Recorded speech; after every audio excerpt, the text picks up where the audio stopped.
Good evening. Welcome to the March 9, 2022 meeting of the Arlington County Planning Commission. I am Commission Chair Daniel Weir. This is the second of two evenings scheduled for our March public hearings. Tonight we'll be hearing three items. First, the Commission will hear proposed planning and zoning fee adjustments. Then the Commission will hear a request to advertise for updates to the Clarendon sector plan. And finally, the Commission will handle updates from Commission committees and other Commission business. If you are here for the Arlington Forest Neighborhood Conservation Plan, the Wendy's site, or zoning modifications to the Rixey building in Ballston, those items were heard last Monday night and will come before the county board excuse me, later this month. Some required items to share. For the safety of our staff and residents, we are holding tonight's meeting virtually. So welcome to commissioners, county staff, applicants, and community members who are joining us remotely. We are legally authorized to hold this virtual meeting based on the governor's executive orders, legislation adopted by the Virginia General Assembly, and the county board's continuity of operations ordinance adopted in March 2020. Before we begin, a few specifics to orient everyone to our virtual environment. Excuse me. Tonight's meeting is available as a broadcast with closed captioning on Comcast Xfinity channels 25 and 1085, Verizon Fios channels 39 and 40, and the county website. Audio of tonight's meeting is available via phone. If commissioners, presenters, or speakers lose internet connectivity during tonight's meeting, please reconnect with us by phone. I understand that you can use the phone number provided in the Teams invite that was circulated. And registered speakers have also received Ms. Johnson's number in their speaker registration confirmation. Excuse me. For other presenters and speakers joining us through Microsoft Teams, please keep your phones and devices muted until you are called upon. And please turn off sound to any other devices around to minimize interference. And please keep your cameras off until the clerk calls on you to speak. When you are called upon to speak, please unmute yourself by clicking on the microphone icon that's located on your meeting bar. The moderator does not have the ability to unmute you. Once you have spoken, please turn your cameras off. And if you are dialing in by phone, please press 6 to unmute. Public speakers, you will be called upon by the clerk at an assigned time. Pre-registration to speak at tonight's meeting was required, and we are not able to accommodate additional speakers. Public comment will take place within the same timeframes as we would provide at an in-person meeting. Speakers will have 3 minutes to comment as individuals and 5 minutes if they are representing an organization. Speaking will be provided again by phone, and unable to see the screen, we will provide an audible warning when 30 seconds are remaining. You'll then be muted when your time is concluded. The meeting chat is for presenters and commissioners who need technical assistance. Please do not use the meeting chat for discussion or public comment, questions about agenda items, or requests for more information. All public comment must be shared verbally for the record during the assigned testimony period. And finally, a reminder that this is a public forum. Tonight's meeting will be recorded and posted to the county website, and all information associated with tonight's meeting, whether written or spoken, is subject to Virginia Freedom of Information Act requirements. With that, Madam Clerk, will you please call the first item? Certainly. Good evening. Our first item, we begin with item number 4, the planning and zoning fee changes for 2022-23. We have Alexis Guillou, our budget analyst, to discuss this item this evening.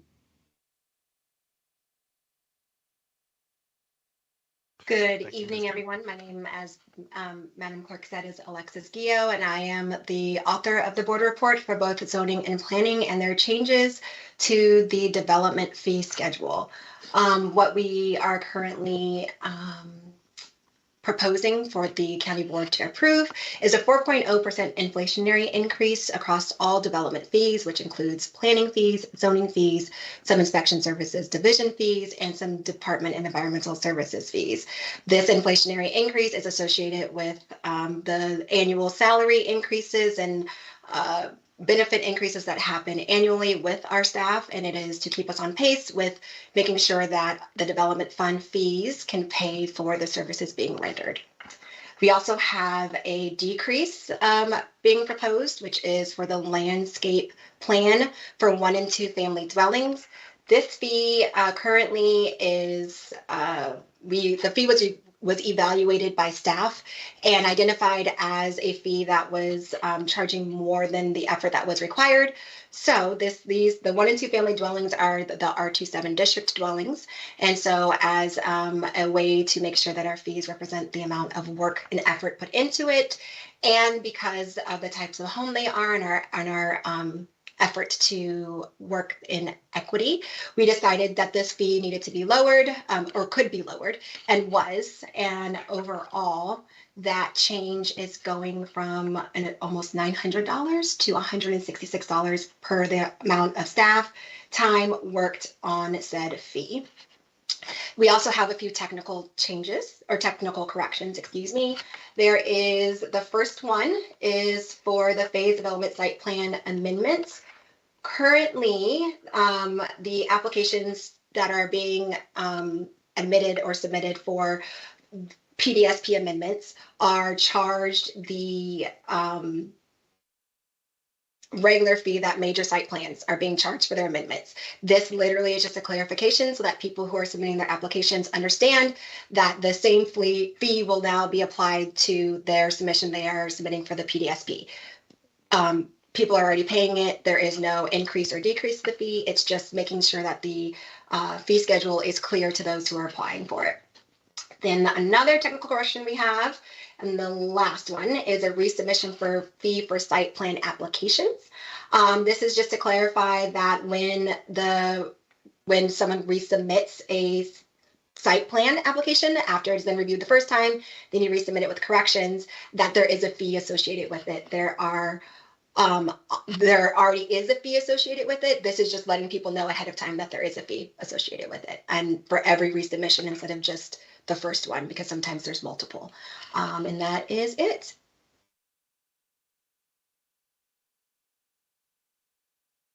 Thank you, Sure. Madam Clerk. Do we have? Are there any? This concludes staff's remarks. Yes. It does, unless there are any questions. Yes. I thought so. I just wanted to gear down as much as I could. Are there, Madam Clerk? Do we have any public speakers on this item? We do not. And are there any other commissions who are signed up to speak on this? No. All right. So going to Commissioner Hughes then. Can you guys hear me? Mic check. Mic check. Yes. All right. I had a question for staff, Commissioner Weir. With the fee reduction item, just a question for staff. When is a landscape plan required under a 1 or 2 dwelling unit review process? Would that be exclusively when either greater than 2,500 square feet of surface area development is triggered or a complete redevelopment? Hi, this is Laura Schaub. I can answer that question for you guys. Thank you. So that would be the LDA requirement, which is separate from the landscape fee and the landscape plan review. So the landscape plan reviews are triggered in an R27 district when either the lot is non-conforming, it has some sort of site restrictions on it that it's a non-conforming lot. So if they go to do any sort of building on the property, they are triggered to meet a requirement for shrub coverage. So it's a very minimal change or minimal request for this shrub coverage. It's in the zoning ordinance just specifically for R27s. So if they are in a non-conforming lot, it triggers that. It's just something. Sure, go ahead. So just so I'm clear, are you saying the R2 through 7? Like, are you talking like R5, R6, R7, or are you talking R2-7? R2-7. So only in R2-7 is this district requirement triggered where a landscape plan would be required, and only if it's a non-conforming lot, a 6,000 square or the not failing to have the minimum acre or the minimum square foot requirement. There are other instances where in the other R districts, if it is a non-conforming lot, again, like if there's some stipulation where I guess the building isn't meeting setback requirements, then it does trigger this landscape plan coverage. But R27 is the one that's very specific to shrub coverage. And what we're finding is that these most of the landscape plans that have come in are for small duplexes, so they're not major overhauls or tear downs. They're small duplexes where they're doing a deck renovation or something on site. Very tiny. Okay, I appreciate that from staff. Sorry, I just want to make sure that we were clear and not lowering the fee where the general outcome or the triggering function of it was redevelopment significant. Yeah, and just to be clear too, that the fee that they're being charged now is the same fee that we charge for site plans. So large scale site plans, which are like 90-page plus landscape plan reviews. So we wanted to equal out and make it equitable for homeowners. Commissioner Weir, if you don't mind, I'd like to trigger another question, if you don't mind, as a follow-up now based on that response. Not at all. You have the floor. All right. Thank you, Commissioner Weir. So I want to understand from staff. So are you telling me that we are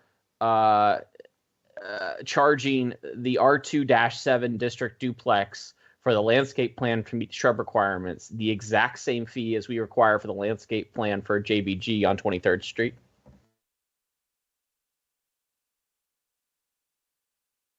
Yes, I can weigh in on this again. Yes, we have been in the past. Yes. So over the past, sorry? Have been in the past is one thing. I'm asking about this particular change. Would it differentiate in some way? I don't suspect it would it? The fee? Would it?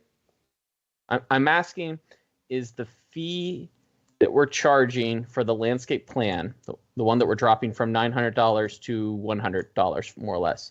Mr. Pfeiffer's joined in. Okay.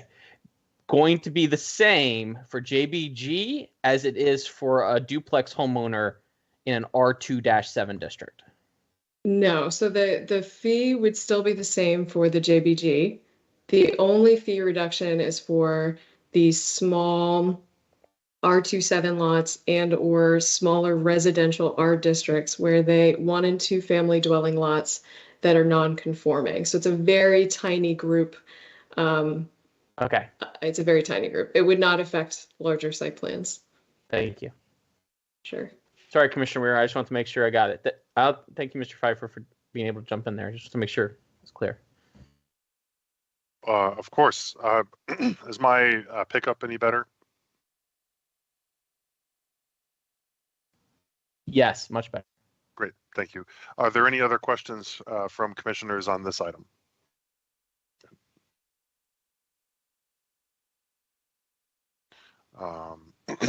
Hearing none, I am going to, unless someone is eager to do so, I will move the staff recommended motion. I'll pull it up for you, Commissioner Weir, so you don't have to share. One moment. Thank you.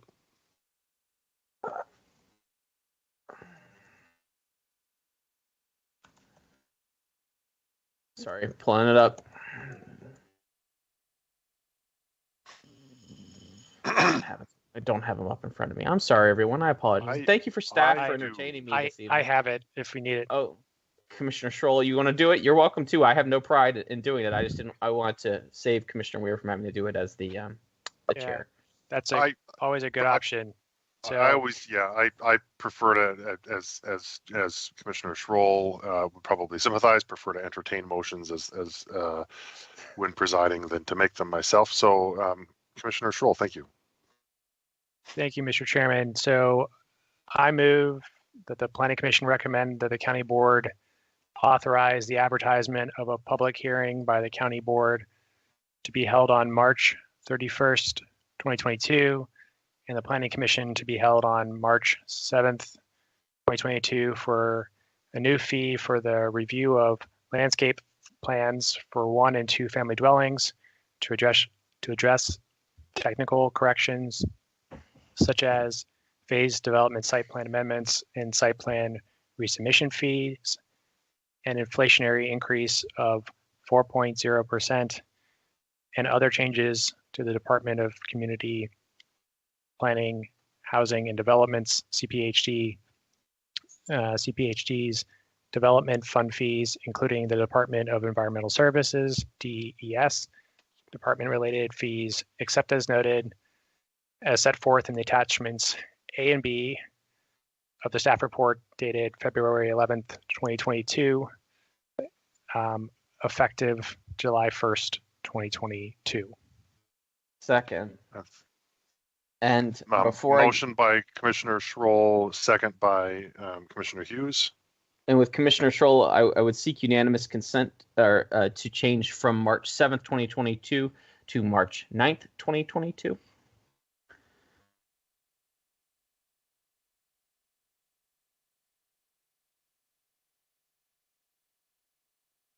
That's very interesting. You can object if you like. It won't hurt my feelings if you No, want to have it staff could- opine first. Well, are we? That's a really good question because what that means is that we'd be authorizing the hearing for tonight. Is there anyone from staff who wants to weigh in on this?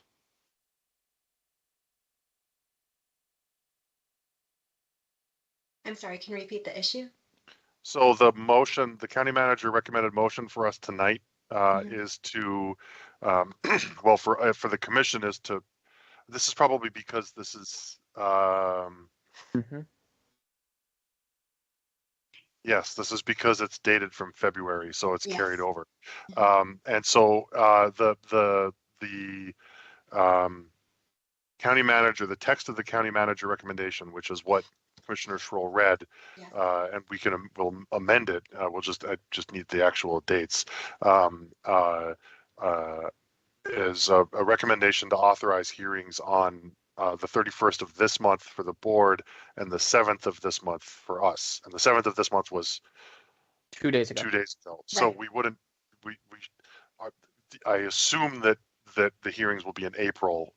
Can you give us some dates that we can swap in for those? And Commissioner Schroll, I'll go to you next, or Mr. Chairman. Or if I'm just confused on this, please let me know.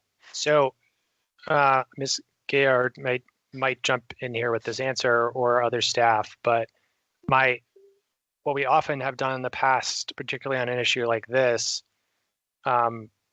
is we are, I think, advertising tonight's hearing, and so, and that's what we've actually done this, where we've actually done the RTA for the meeting that we're in.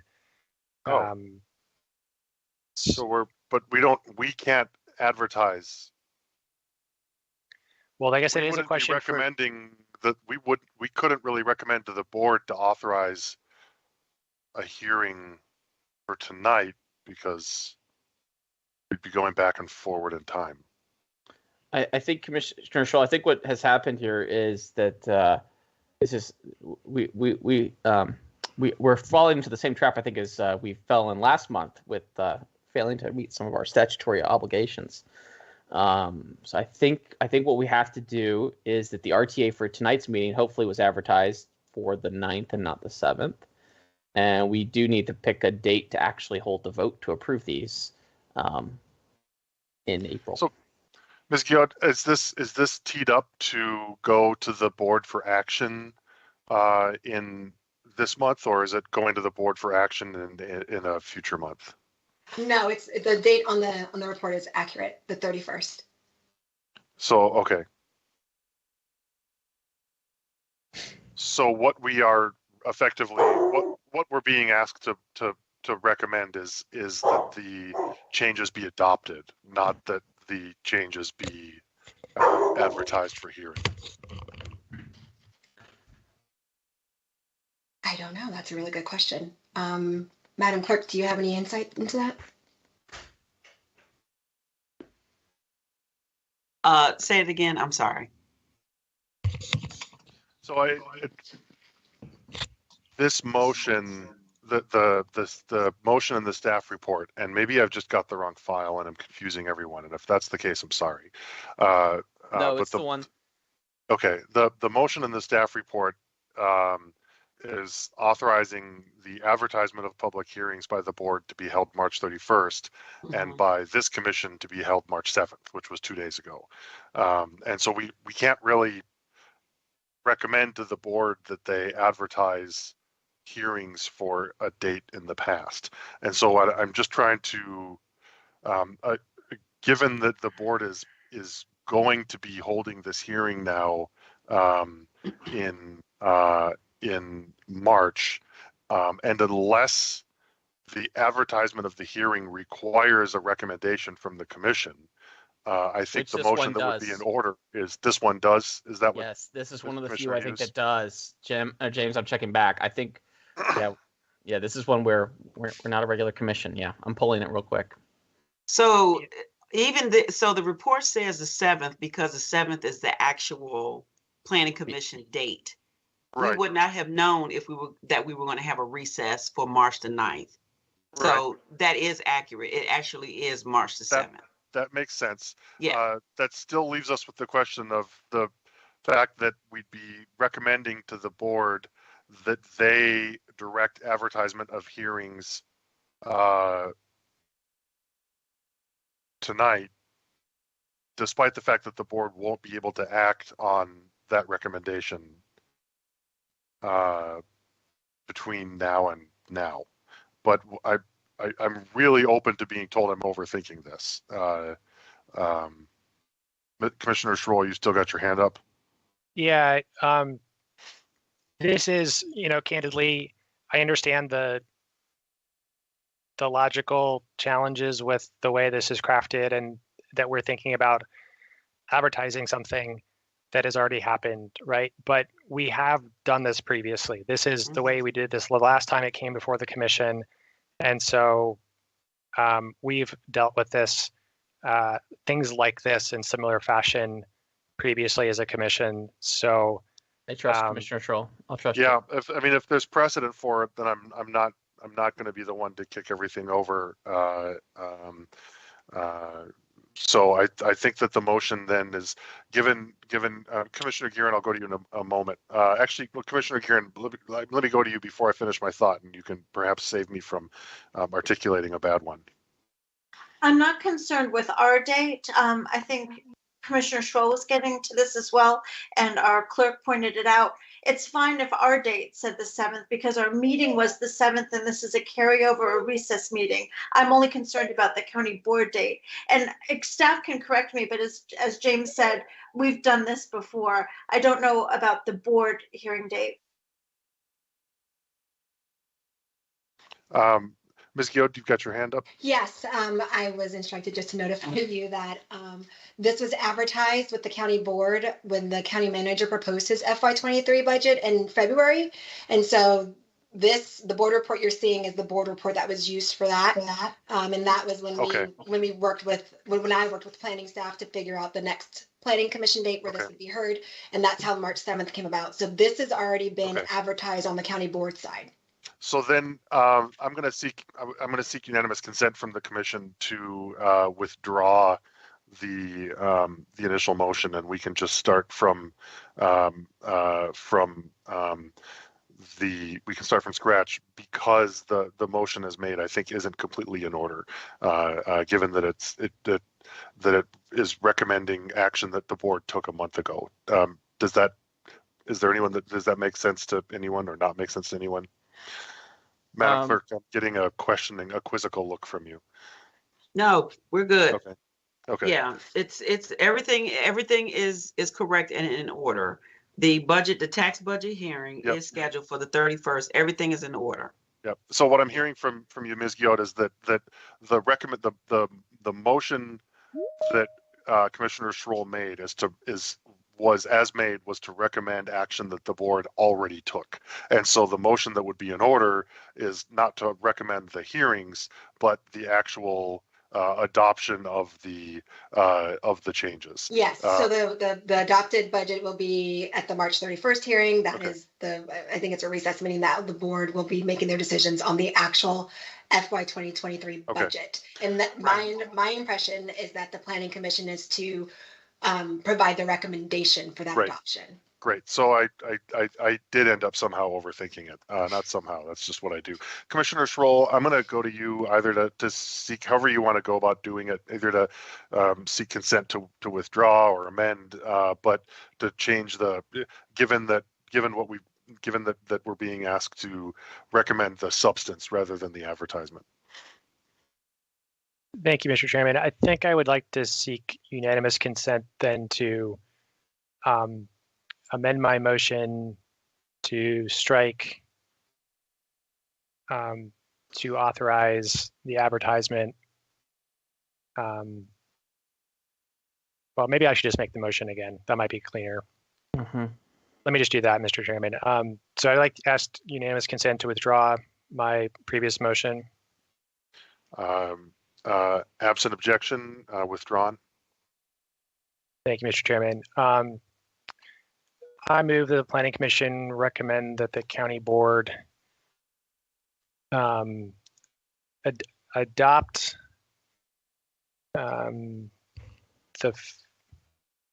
new fee for the review of landscape plans for 1 and 2 family dwellings to address technical corrections such as phase development, site plan amendments, and site plan resubmission fees, and an inflationary increase of 4.0% and other changes to the Department of Community Planning, Housing and Development's CPHD's development fund fees, including the Department of Environmental Services, DES's development related fees, except as noted in the staff report dated February 11th, 2022, and attachments A and B, effective July 1st, 2022.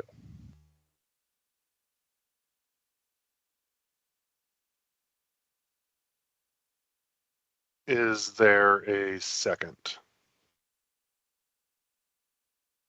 Second for the purposes of discussion. And Commissioner Schroll, is this accurate as you made the motion?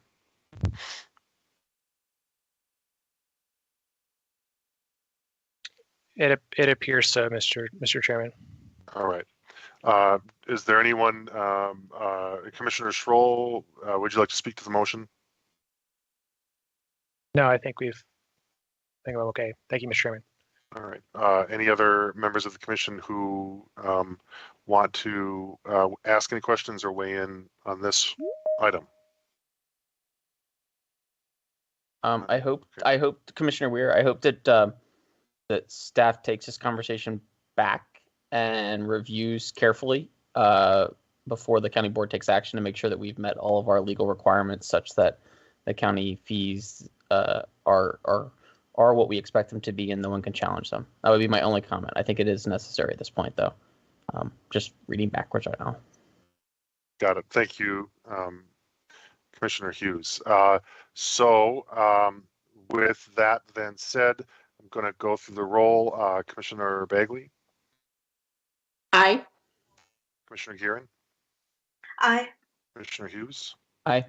Commissioner Lantelmi? Aye. Commissioner Morgan? Aye. Commissioner Patel? Aye. Commissioner Peterson? Thank you, Commissioner Patel. Commissioner Peterson? Aye. Commissioner Siley? Aye. Commissioner Schroll? Aye. Commissioner Steinberger? Aye. And I vote aye as well. Motion carries 11-0. Thank you all, and thank you, Ms. Guillot, and Ms. Johnson as well for your help. Madam Chair, will you please call the next item? Absolutely. Our next item, number 5, is a request to advertise the Clarendon Sector Plan update and ZOA request to authorize advertisement of public hearings by the Planning Commission and County Board to consider the Clarendon Sector Plan update and zoning ordinance amendments. We have Brett Wallace, our planning staff, to present this item this evening. Thank you, Mr. Wallace. Good evening, everyone. Let me pull up my screen here.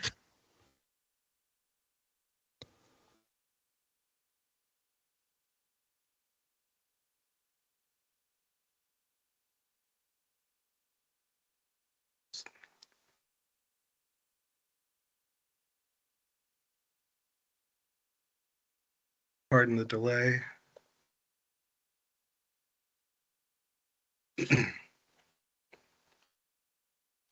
Let me know if you can see the cover slide.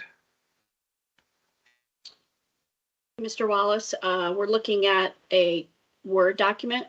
Yep. Oh, okay. My apologies. Let me try that again.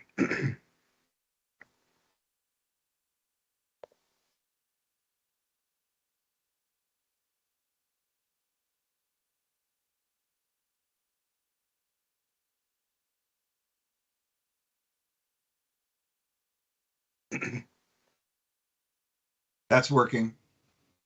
Okay, thank you.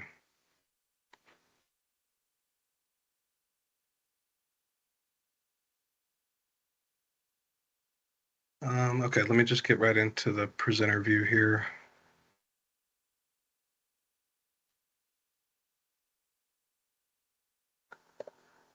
Okay, so you're now seeing the cover slide? That's right.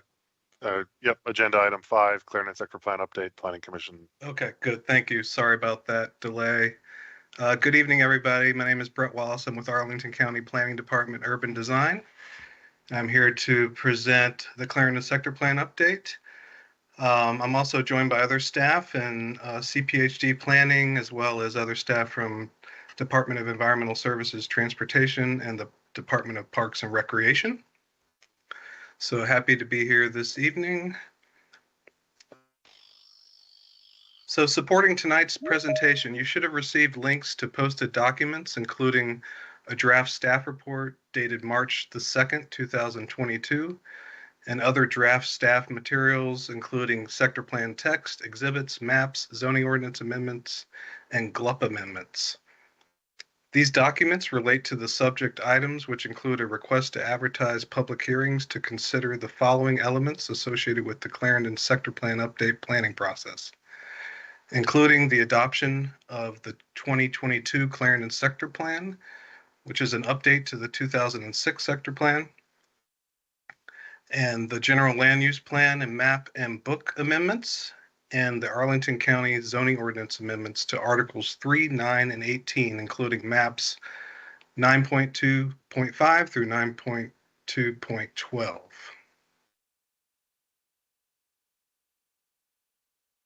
Just want to provide an overview of tonight's presentation, which includes 5 parts. First, we'll review pertinent background and context for the study. Second, staff will provide a summary of proposed updates to the sector plan. Next, we'll review the draft zoning ordinance amendments. And fourth, we'll review the draft GLUP and map and booklet amendments. And then finally, we'll conclude the presentation with staff recommendations for the Commission's consideration this evening. Mr. So we'll Wallace? start. Yes. I don't see your slides progressing. You're still on the cover slide. Oh, no. Are others seeing the slides progressing?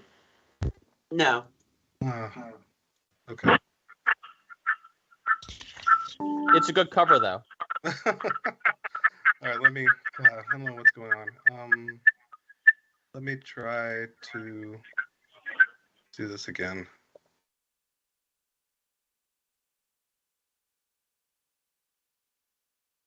Sorry about that.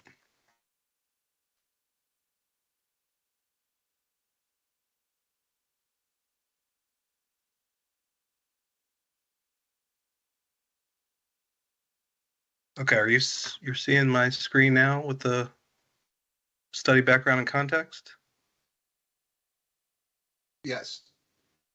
Okay, I'm going to try and do this again from the presenter mode. If not, I'll go back and just use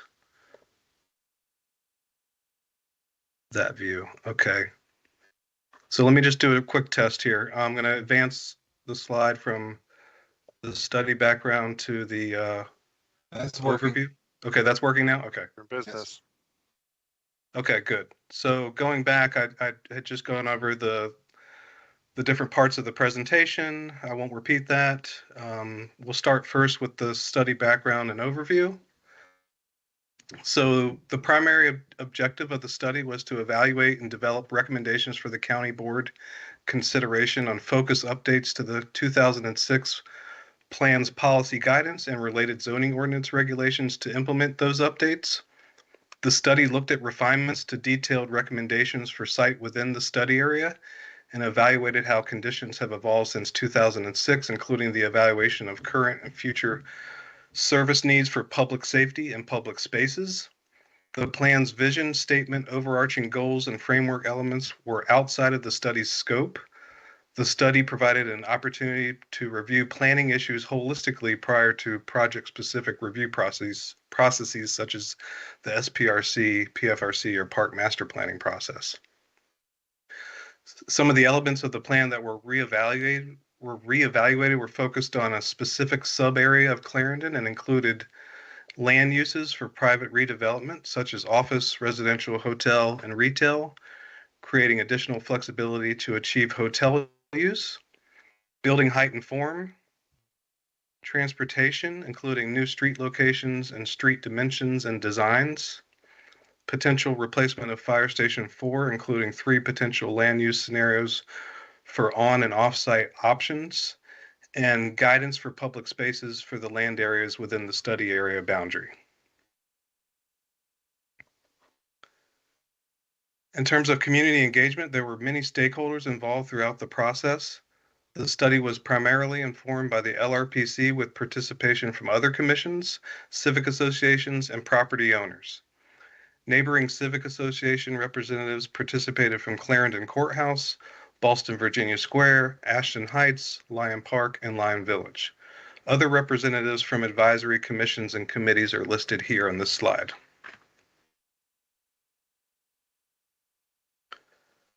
So looking at the timeline, we've covered a lot of ground over the past 18 months with several opportunities for input with 6 virtual LRPC meetings, 1 zoning committee meeting, 4 online engagement, and several online updates, including most recent updates that were posted last week.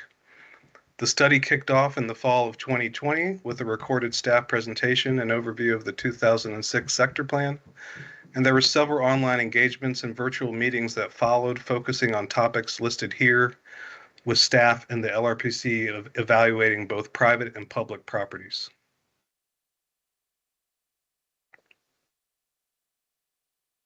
Looking at the upcoming schedule, in addition to tonight's meeting, staff will be presenting to the Housing Commission tomorrow night. There will be a request to advertise with the County Board on March 19th. There will be a presentation to the Planning Commission again on April 4th for adoption of the plan. And then staff will present to the Park and Recreation Commission on April 19th, prior to meeting with the County Board again on April 23rd for final adoption of the plan. Staff will be collecting feedback leading up to the County Board adoption and will continually update the summary of comments and responses along the way. In fact, an update was posted earlier today with comments received following the posting of materials last week.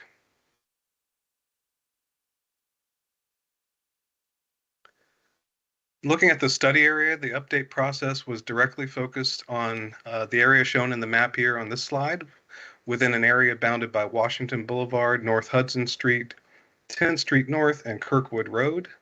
The existing uses within the area include number 1, the St. Charles Catholic Church, 2, the 3200 block of Wilson Boulevard with the Dominion Energy substation, Triangle Park, and DPR maintenance facility, and auto dealership.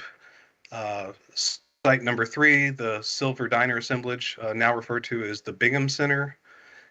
Number 4, the Joyce Motors site. And number 5, the Wells Fargo and Verizon sites.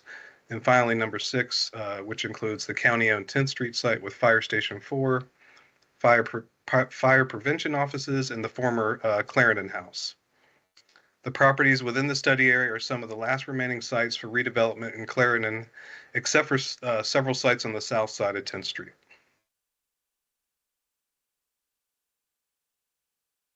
This table provides an overview of the private development proposals and site plan application status. So the first site, as identified previously, the St. Charles Church site, overview of the proposal includes a new church and parish center, including a multifamily residential. The status of the site plan is pending submission.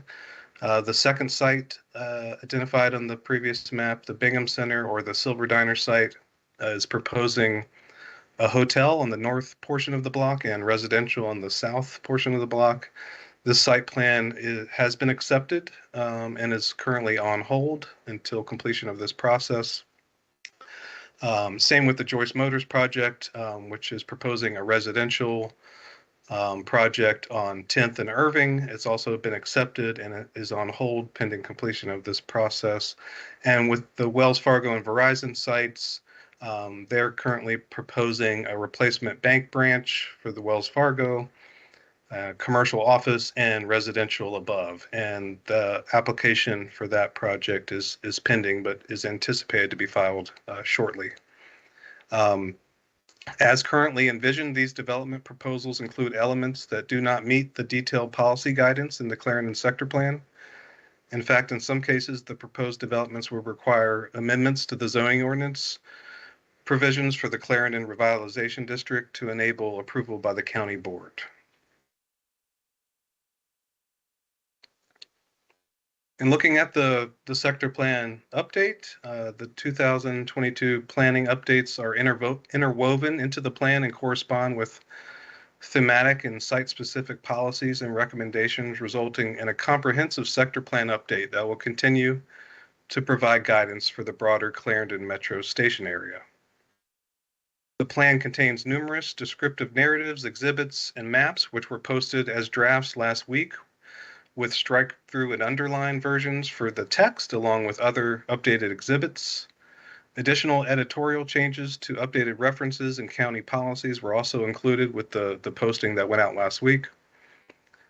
The final formatting of the plan will occur post-county board adoption and may include other updates, such as replacing outdated aerial imagery or other images as appropriate. In looking at the table of contents of the plan here, the vision, concept, plan framework, and policies are included in Chapter 2. Urban design guidelines describing details for elements such as building mass and composition, frontage types, and streetscapes are outlined in Chapter 3. And finally, there's an implementation matrix, which is included in Chapter 4, which includes strategies and actions that should be taken in the future to implement the policies outlined in the plan.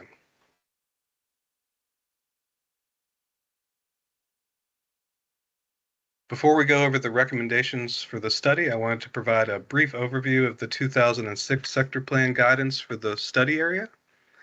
So as you can see here, the 4 private development sites are noted here as previously discussed. The 2006 plan envisioned a large rectilinear park on 10th Street to be achieved in phases with the redevelopment and relocation of public facilities. To provide new east-west connectivity between North Hudson, North Irving, and Wilson Boulevard, a new 10th Road was proposed. In terms of intersection and streetscape improvements, you can see the Clarendon Circle improvements identified, which was completed in the 2018-19 timeframe, and improvements planned to improve conditions on Wilson Boulevard, which is currently not a very pedestrian-friendly environment with narrow sidewalks and lack of street trees. Other improvements were planned and approved for Washington Boulevard and 13th Street as part of the recent Clarendon West, or the Red Top Cab, approval project, and a flexible multi-use space was envisioned on Fairfax Drive to support occasional markets and events. As you can see in a minute, many of these improvements are included with the proposed updates, with some going beyond what was envisioned in 2006.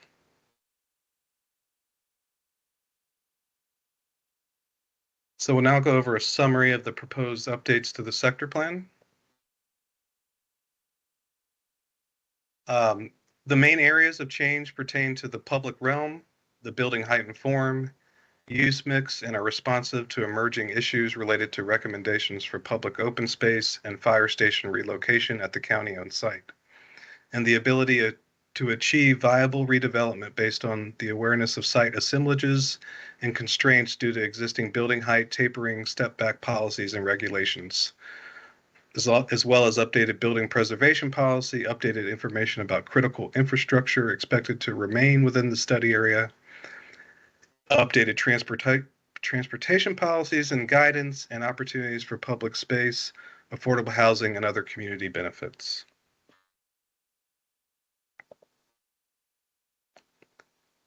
So we'll start with the public realm, looking at the street locations in the block structure. The revision and minor shift in the location for the new 10th road between North Irving and Wilson Boulevard is largely informed by more site-specific details and property ownership boundaries that was not fully understood at the time of the 2006 sector plan adoption. Staff's recommended changes to the block structure and street locations were analyzed in the context of the Clarendon sector plan goals and were discussed with the LRPC and the community through several meetings. Staff concludes that the revised block structure and street location proposed are not detrimental to the circulation patterns through Clarendon. A new permanent Fairfax Drive, the 2006 plan envisioned a space that could occasionally be shut down for events, but for the majority of the time would function mostly as a parking lot with street parking and connectivity. The new proposed concept for Fairfax Drive is for a more permanent linear park with a shared street and enhanced bicycle facility that includes more landscaped and biophilic design elements that was envisioned in 2006. The new concept would convert portions of Fairfax Drive into a linear park to strengthen the connection between Virginia Square and Clarendon and to create a notable permanent addition to the public park space system. Staff also recommends a new mid-block connection or enhanced alley connection through the St. Charles Church block, linking Washington Boulevard to the future Fairfax Drive public space. This connection would create a more walkable block scale, create more pedestrian connections to reach the planned public spaces, which is a goal of the sector plan and the public spaces master plan. There are other sites within the study area that are identified for existing and future open space, retention, and expansion. The 1984 and 1990 Clarendon plans call for open space at Triangle Park, but this recommendation was changed with the adoption of the 2006 plan on the basis that redevelopment of the site may be possible. Staff recommends the retention and potential expansion of the existing Triangle Park at the southeast corner of Fairfax Drive and 10th Street, which is a change from the 2006 plan, which identified that site for future residential or commercial development. And there are alternatives for the county-owned 10th Street site in public space will also be provided and discussed soon. Before reviewing the potential land use scenarios for the county site, I wanted to cover some important considerations that were presented at the LRPC. The need for Fire Station 4 and the sector plan to account for flexibility in the plan to account for off-site and on-site options that may arise in the future. We understand that Fire Station 4 must remain in Clarendon and be replaced at or in close proximity to the current site and be located on an arterial street and no farther than 4 to 6 blocks from the current site. There are limited choices to site a new station given the fire response time and staffing and equipment needs as previously presented at LRPC. And an on-site fire station option on the current county 10th Street site is the only option within the county's control. And if the fire station remains on-site, the sector plan should recommend a building form that meets program needs. And we understand that off-site acquisition options and costs are unpredictable in the current market, and that relocation eliminates the need for a temporary fire station, which increases the cost and complexity.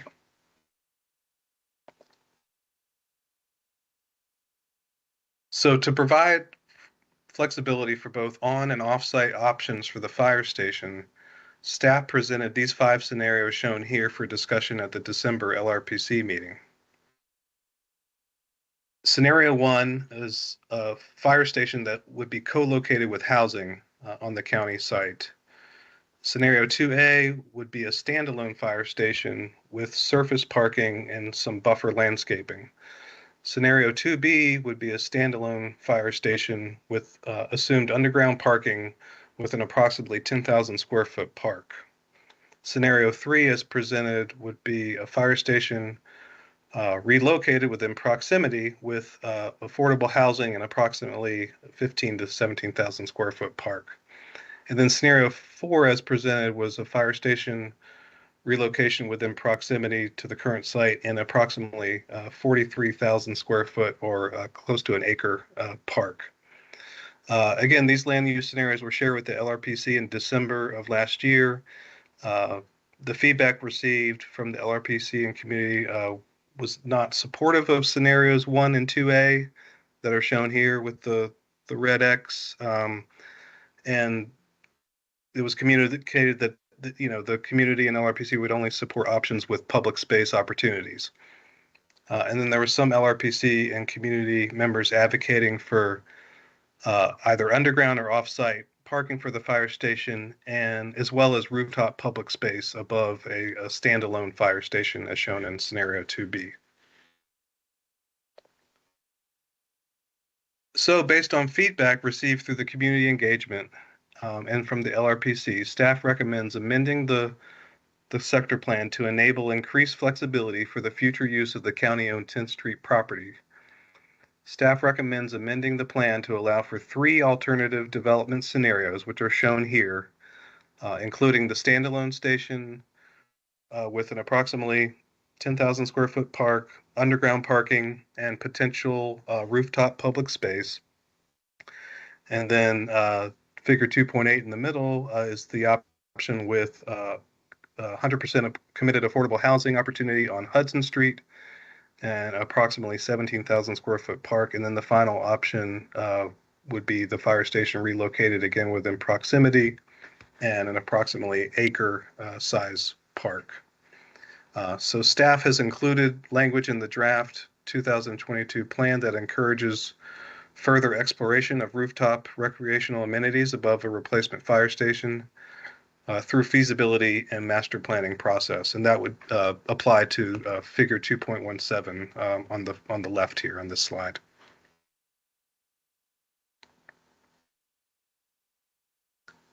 So as mentioned before, the 2006 plan envisioned an approximately 50,000 square foot rectilinear park achieved in phases with the redevelopment of the Verizon site and relocation of public facilities.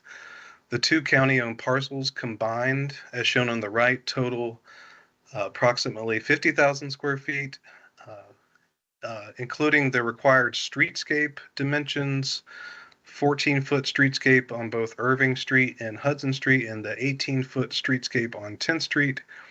A contiguous L-shaped park of approximately 40,000 square feet could be achieved, as depicted here on this slide, and also in the staff report. And so while the streetscape may feel like an extension of the park, it's typically not counted as part of the usable square footage in urban parks for recreation and or amenities.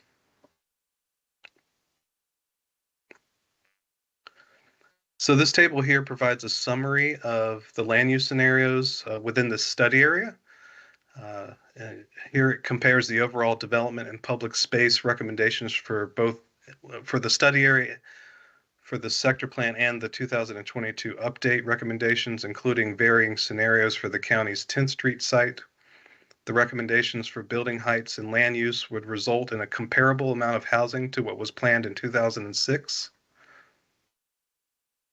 2 of the 3 possible 10th Street scenarios that do not include housing as part of the future land use of the county site would result in less housing within the study area than that was envisioned in 2006.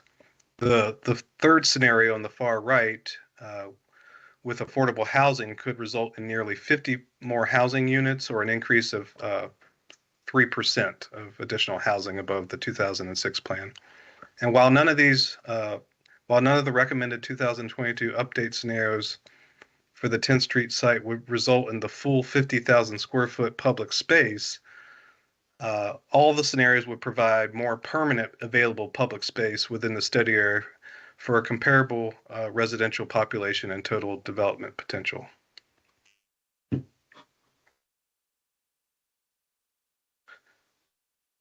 Looking at affordable housing, the 2006 sector plan provides 2 potential future land uses for the county's 10th Street site.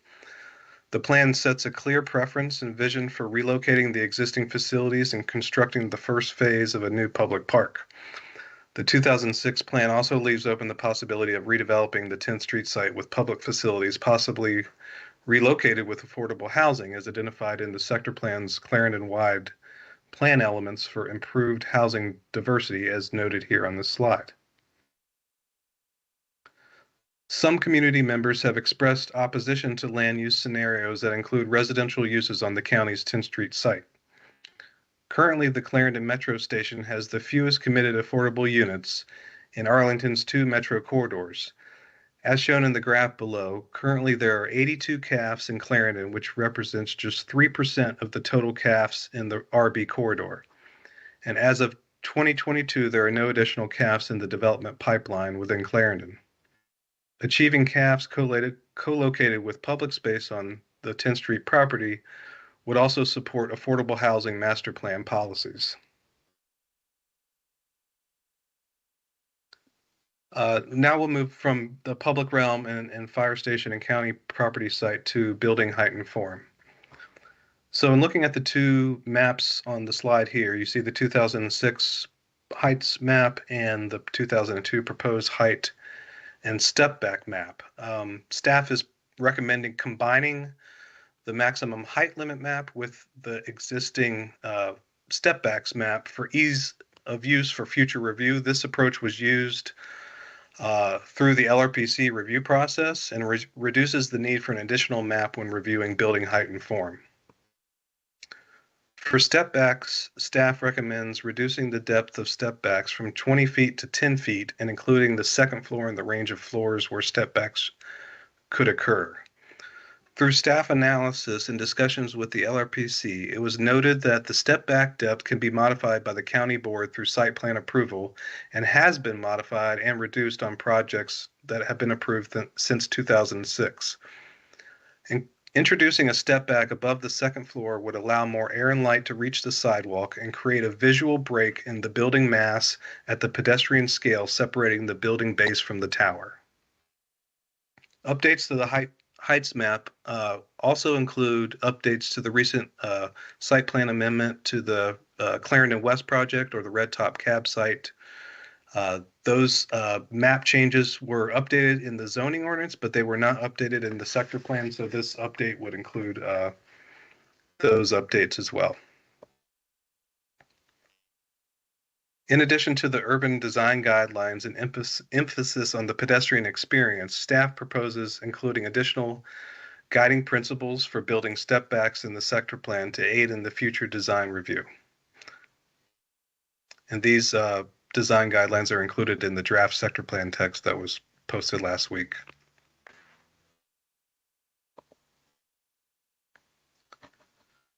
Community members have also expressed concerns with the 2022 updates proposed increase in building heights on 10th Street from 55 to 75 feet between Wilson Boulevard and North Irving Street. As part of staff's analysis, we looked at existing heights to the east of the study area and found that those buildings have a range of heights above 55 feet, including heights up to 80 feet and 110 feet, which have provided a successful transition up in height from the north edge of 10th Street. Additionally, the 2006 sector plan set the maximum height at 75 feet for the county-owned site, which is consistent with the maximum height allowed by right under the existing C3 zoning. The current staff recommendation results in a modest increase in height and development potential for a few sites, but with the proposed removal of redevelopment options at Triangle Park and Verizon, the overall estimated residential density is approximately 14% less than what was planned in 2006.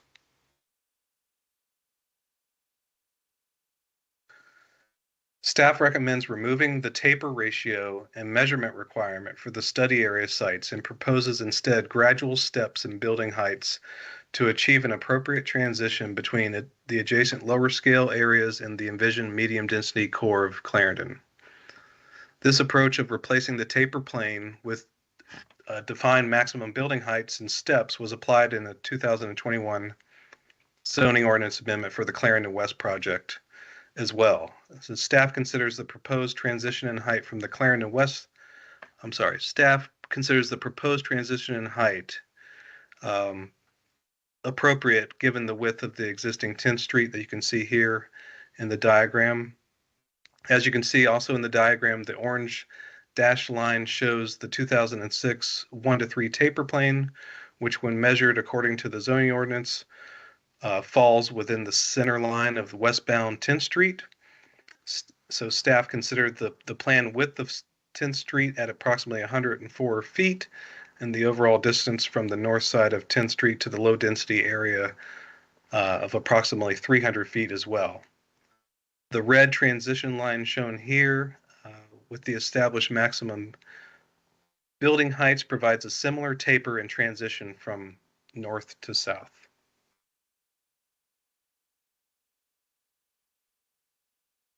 This is a 3D model view looking northeast towards the county site with the height transitions.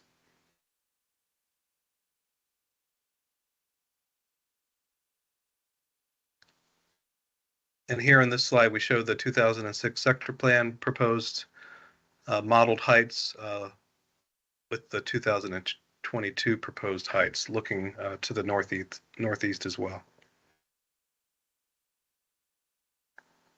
Is everybody still with me? Yes. Okay, good. I just want to make sure I'm still connected. All right, thanks. So moving on to the use mix, staff is recommending changes in the land use to allow hotel use on sites that are designated as prime office. The Bingham Center, the Silver Diner team included a proposal to redevelop an area that's designated as prime office instead as hotel throughout the process. And throughout the process, staff found that a hotel use is an appropriate use for the proposed location at the Silver Diner site. In addition, letters were received from civic associations indicating support for the hotel use.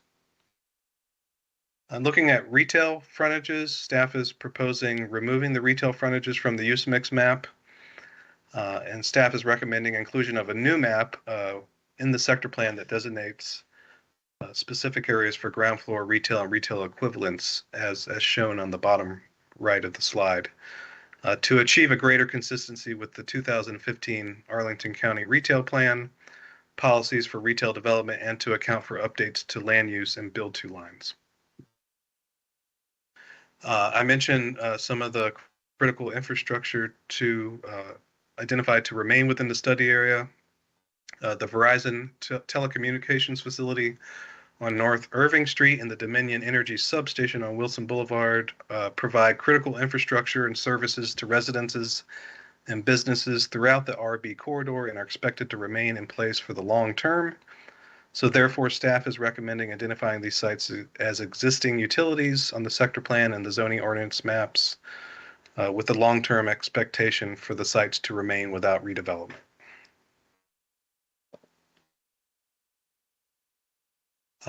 Throughout the study, we also looked and evaluated historic preservation, particularly wanted to note the Joyce Motors property and some concerns that have been raised by the HLRB on the recommendations or staff's recommendations for the sector plan update to allow the relocation and reconstruction of the facade for the Joyce Motors building, which is a structure that is ranked as essential in the county's Historic Resources Inventory, or HRI. As you can see from the aerial image on the left and some of the photos here on this slide, the building's current placement is set significantly far back from the street and sidewalk with a large surface parking lot for the service and storage of automobiles. During the 2006 planning process, which predated the adoption of the HRI, the Joyce Motors building was evaluated for preservation. Prior to staff's initiation for the study in 2020, the property owner for the Joyce Motors building filed a site plan application to redevelop this property and followed the 2006 sector plan recommendations, which did not specify preservation. However, the applicant has indicated their intent to restore and reuse the facade panels as part of the corner, meeting the build-to lines. Preserving the building in its current location as recommended by the HLRB would be inconsistent with the sector plan's urban design objectives to locate building facades at the edge of the streetscape and to discourage surface parking lots along 10th Street. It would significantly limit the redevelopment potential for this site. Therefore, staff supports allowing the building facade to be reconstructed at the block corner and proposes adding it to the preservation map along with a note indicating the relocation.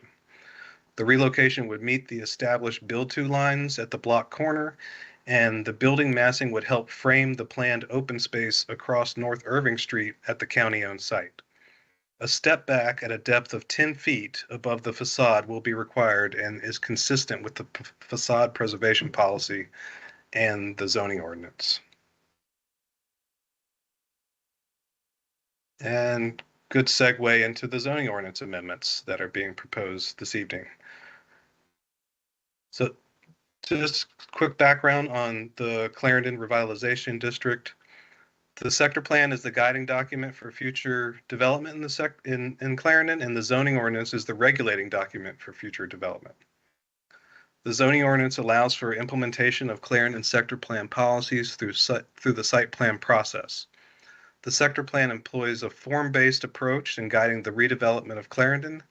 In 2008, the county amended the zoning ordinance requirements that apply to much of Clarendon. These amendments codified many of the sector plan's policies and maps. For example, the maximum building heights map cannot be exceeded per the zoning ordinance and cannot be modified by the county board. So this slide provides an overview of the various proposed zoning ordinance amendments that were also presented to the zoning committee earlier this year in February.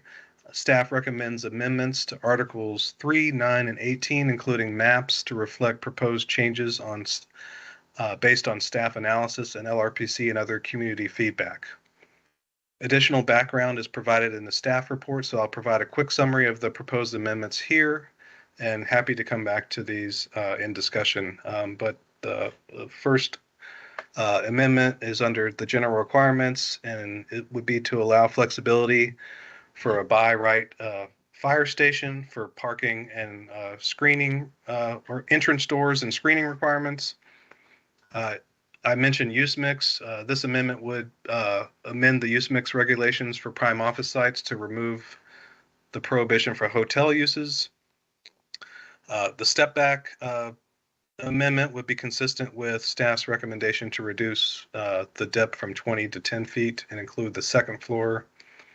There's also an amendment to remove an existing requirement for the parking management plan or the PMP, which is now part of the standard site plan conditions.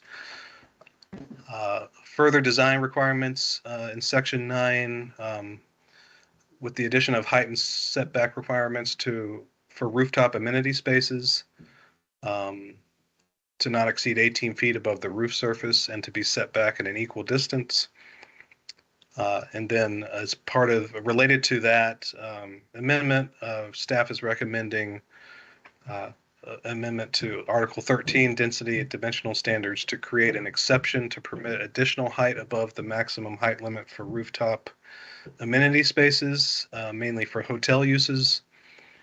And in doing so, staff is recommending a new definition in Article 18.2 for a rooftop amenity space to permit occupiable space at the penthouse level above the maximum height limit. And in addition, staff is recommending some minor changes to the sidewalk design guidelines table to remove content related to specific street tree species and street tree sizes, which have been updated since 2006, and to remove the street tree map, which identifies different street tree species for each street within the sector plan area, which is not a best practice today. And we would make reference to the recommended street tree list and a consultation with the urban forester. Some of the map changes which are included and were also posted last week In the Clarendon revitalization districts are maps 1 through 8, and also reflect updated recommendations for block structure, street locations, use mix, and building heights.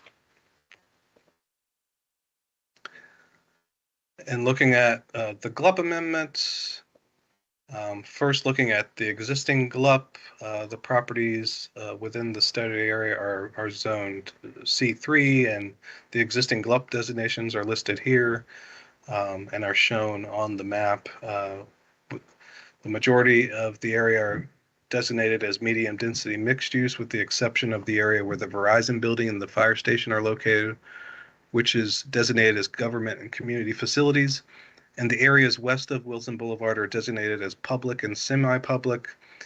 Any future amendments to the GLUP would be considered during the SPRC process and could be approved by the county board at the time of site plan approval. An overview of the GLUP map and booklet amendments also included as in the posting last week. To achieve a consistency between the GLUP and an amendment element of the Arlington County Comprehensive Plan and the 2022 plan, several amendments are proposed as follows and identified on in attachment 2 that was posted last week with the staff report. Includes adding triangle open space symbols for future public open spaces, changing designation from semi-public to public for areas planned as the future West End Plaza, now county owned, adjust block and street alignments and location to correspond to planned or built conditions, remove vehicular connections between Wilson Boulevard and Fairfax Drive, specifically between Northside Social and the T&J Auto Body, and to narrow Fairfax Drive to reflect the proposed conversion of Travelway to a linear park and shared street. And booklet amendments include adding text to indicate the planning process concluded and with an update to the 22 plan and additional editorial changes to updated references in the updated plan. And last, an overview of the GLUP map change that's within the sector plan. The implementation matrix, which is in Chapter 4 of the sector plan, includes policy numbers and strategies and actions for future planned improvements that are identified in Chapter 2 of the plan. The GLUP maps that are shown here are included in the plan and are synced with the implementation table policies and strategies and actions. And the symbols here indicate areas where future GLUP amendments are proposed and needed when redevelopment occurs. The proposed map on the right is consistent with the proposed updates to the plan as presented tonight. So concluding with staff's recommendations with the request to authorize advertisement of public hearings to consider the following elements associated with the Clarendon sector plan, including the adoption of the 2022 plan, the general land use plan, map and booklet amendments, and the Arlington County zoning ordinance amendments. So that concludes staff's presentation. Thank you.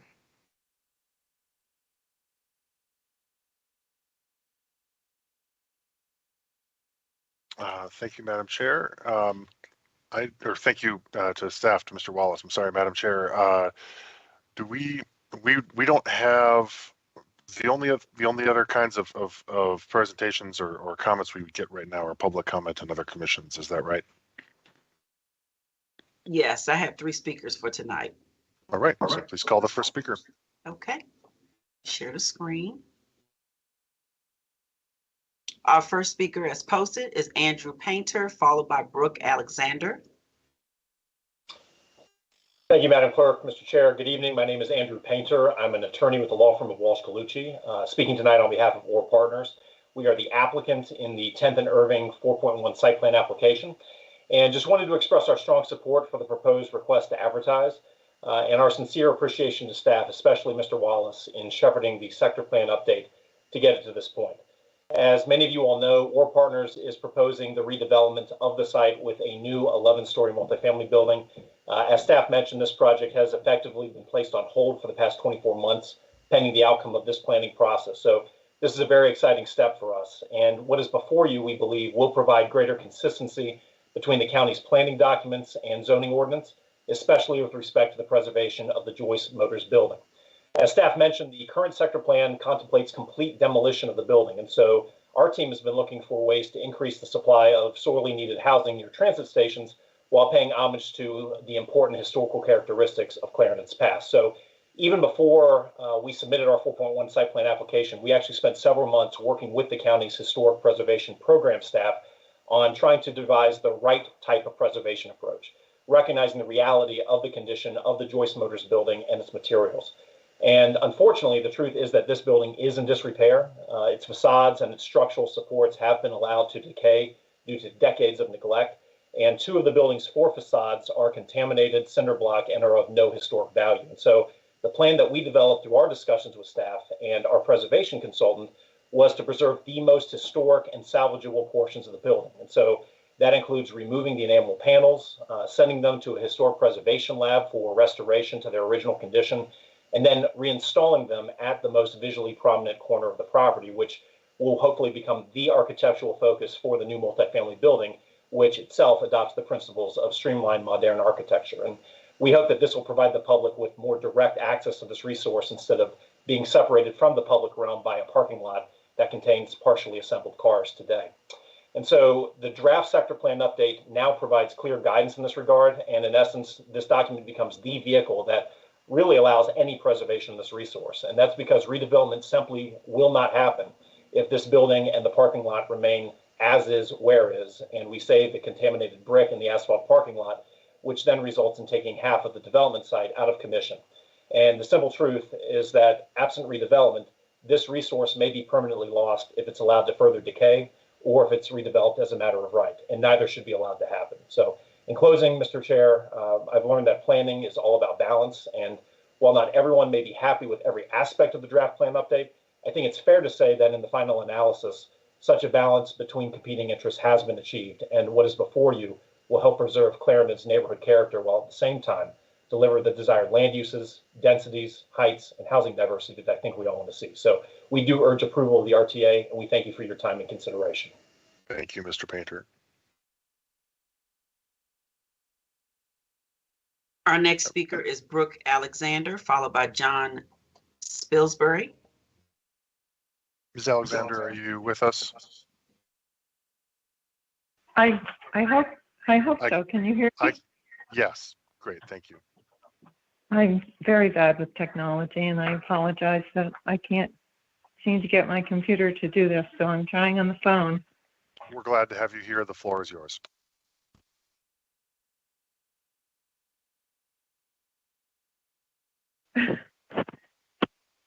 Are you still there? Yes, the Hello? floor is yours. You should begin your comment. Thank you. I thank you. I live in Ashton Heights, and as way of further introduction, I was involved in the 1984 Clarendon sector plan, and my very old master's degree in land use and environmental planning is from University of Virginia. I want to thank staff for their work on these documents. They obviously put a lot of work into them. And I have to say, though, that there's a lot of material here, and I've not gotten through all of it yet. I do plan to examine this document in more depth, as I hope the commission members will also do. So for now, I have 2 specifics to mention. One, I'm a member of the Development Committee in Ashton Heights. I'm not speaking for the Civic Association because Jack Spilsbury is, but I will say that Ashton Heights very much supports affordable housing in Clarendon. Our members support 3 facilities close to Clarendon, which aid mentally and physically and economically disadvantaged people. We do want more affordable housing in Clarendon, but we want it in the right place. We would like it in the residential buildings that are being planned and proposed in Clarendon. We hope that the Planning Commission will ask for this. I will also state that people in affordable housing need recreation space. So placing affordable housing on our park site is a double whammy for our open space. We do not want affordable housing replacing our one last space in Clarendon where active recreation could be placed. My second item is on page 29 of the draft sector plan. I think it's great that the draft has added wording from the 2019 Public Spaces Master Plan. I am concerned that some specifics from the 2006 sector plan are being proposed for removal. Being an urban village, we need to be very efficient in our use of space and maximize the utility of our open spaces. Open space that's closed off from the public does not maximize its utility. So these are the items that I feel should be reinstated, particularly the first one. The first one is, to the greatest extent possible, create spaces with direct, unobstructed physical and visual access from adjacent public right of way. The second one that was removed was encourage informal surveillance of public spaces by the community and passersby through design by creating clear sight lines into and through primary spaces. And the third one is design and locate streetscape and public space elements, landscaping and amenities to minimize interference with sightlines. So I'm hoping that those three things will be reinstated into the sector plan. Thank you. Thank you, Ms. Alexander. Mr. Spilsbury. Yes, hello. Can you hear me okay? Mr. Yes, Chairman and Planning Commission members, my name is Jack Spilsbury, and I'm representing the Ashton Heights Civic Association. Is that coming across okay? Thank you for the opportunity to speak again on this important topic. Let me first also express appreciation for the time, effort, and creativity that's gone into the Clarendon sector update process over the past year, especially from county staff and LRPC members, both from the Planning Commission and the other commissions. We also would like to acknowledge the revised plan for a number of positive steps, for instance, notably by developing central space opportunities such as the linear park that will significantly enhance the transition between Clarendon and Virginia Square.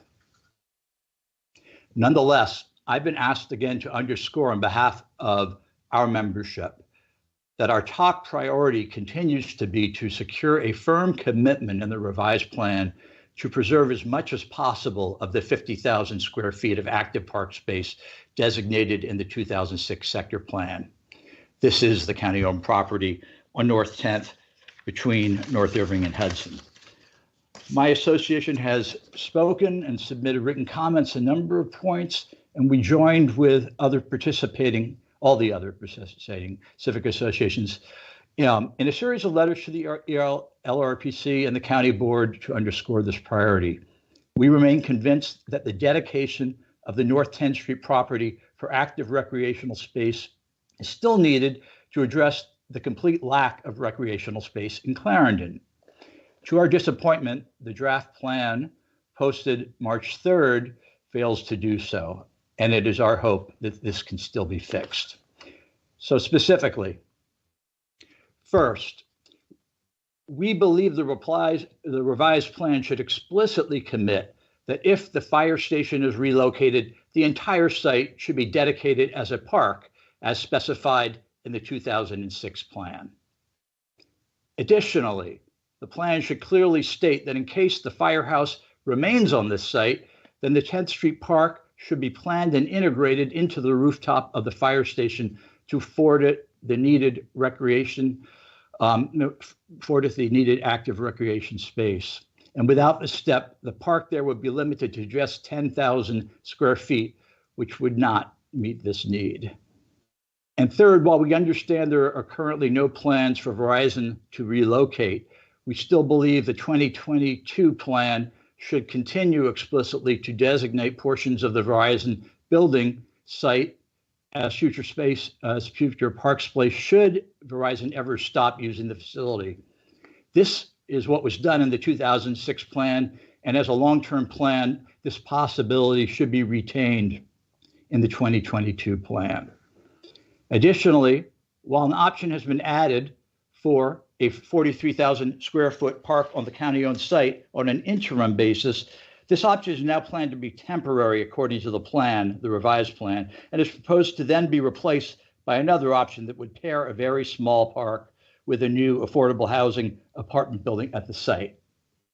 As my colleague indicated, my neighbor indicated, we support affordable housing, and we do see many opportunities for expanding it in the availability in and around Clarendon, including in the residential buildings being proposed, as well as those that are being proposed just across the street from St. Charles Church on Kirkwood Place, which aren't included in this plan. Building affordable housing without easily accessible recreation space, we believe, would be short-sighted. Finally, we do not oppose keeping the fire department on site, but this should not be a reason for failing to deliver on the community's need for adequate recreational space. In sum, Clarendon is currently woefully underserved with no active recreation space within a half mile of the metro, and this is before adding new residents. Thus, nothing has changed since 2006. That would lessen the need for a park, or that would justify building any multifamily housing there at that site instead of it. We continue to believe that realizing this active recreational space is essential for Clarendon's success as an urban village. Since time is limited, I'll conclude by affirming that we would be pleased to submit our proposed revisions in writing. Thank you. Thank you, Mr. Spilsbury. Madam Clerk, do we have any other commissions on this item? Not that I'm aware of. And Commissioner Lantelmi, has this gone to transportation? No, this was not before the Transportation Commission. It's an RTA. Right. I thought that might be the case, but boxes to check. So the discussion then is, I believe, with the commission. Commissioner Schroll, I'm going to go to you. Thank you, Mr. Chairman. So, in the interest of time, Mr. Wallace went through a very fulsome overview of the process and the recommendations, and so he did a great job of that. I will not rehash that here, and the staff report and the other documents that Mr. Wallace mentioned also do a very good job of outlining the proposed changes. So those are recommended to you. In terms of discussion outline, there, I think, are several topics that I think would be prudent for us to discuss. The first one is the fire station for options. As you heard from some of our public speakers, in the nearby neighborhoods, there's some strong feelings there. There certainly were, as communicated by Mr. Wallace as part of the LRPC process. I think that's ripe for us to talk about as it relates to several other issues, including the options for on-site open space and other recreation opportunities. In addition to that, I think public open space more generally across the study area is important to discuss. Lots of discussion about wanting to make sure that we maintain the level of open space that was envisioned in the 2006 plan. Several questions I think we could dive into on that. On the height and taper points, given that the proposal within the study area is to eliminate the taper, just making sure people feel like what is being proposed does still achieve that taper with that height transition. Are we kind of comfortable with those changes? On step backs, as was noted by staff, the revision from a proposed revision not down from a 20-foot step back to 10 feet. Do we feel like that is appropriate, given that there already is flexibility to have that's modifiable, and kind of also some questions about creating pedestrian scale and about whether or not the flexibility of having that step back between 2 and 5 stories is appropriate as well. Staff noted there's a new rooftop amenity definition, and so we can talk about that and how that is being integrated. There's certainly a historic preservation piece to this, as was noted by staff and also one of our public speakers, particularly on the Joyce Motors site.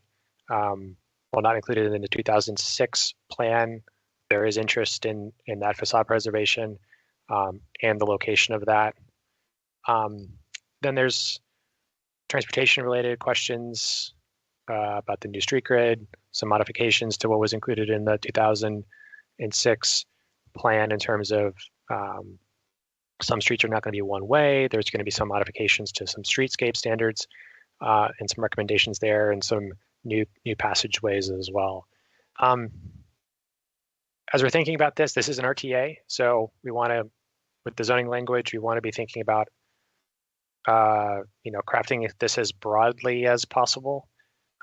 So I think that's kind of where we want to go with this, so that when it's advertised can encapsulate the various options that we want to consider recommending the board adopts next month. My intention is to move the county manager's recommendations this evening. I want to thank staff for their work and the folks in the community as well, and certainly Commissioner Sarli for his efforts in leading the ZOCO process. So with that, Mr. Chairman, yield back. Thank you, Commissioner Schroll. So it sounds like going from your report that we have 7 general areas: fire station number 4, public space, public open space height taper, number 4 step backs, then rooftop amenity space, historic preservation, and transportation. Commissioner Schroll, does that match your recommendations? And then are there any others from other commissioners? I see Commissioner Morton's hand, so I will go to you.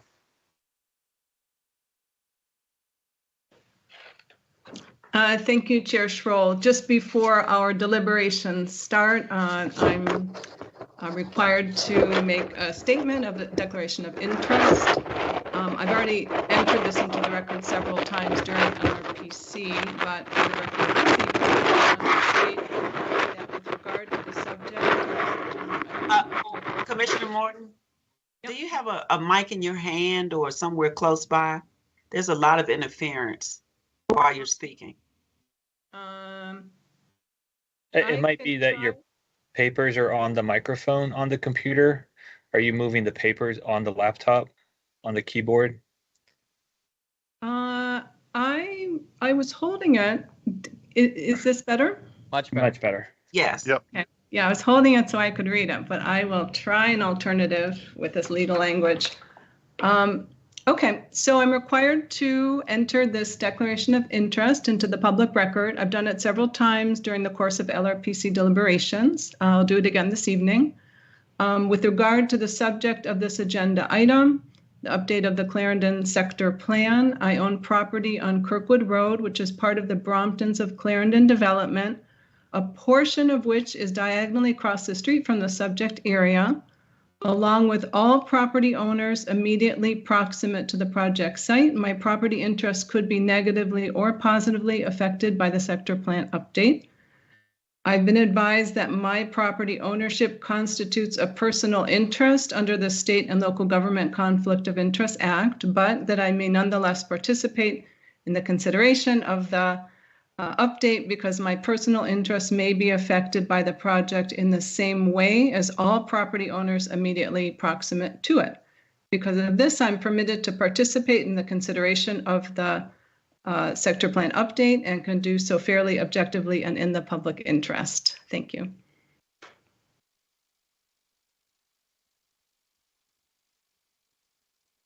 Thank you, Commissioner Morton. Without any additional requests for topics, I will go to Fire Station 4. Anyone want to, well, let me actually, anyone want to begin with any questions for staff? If not, then we'll go right into thoughts and comments as well.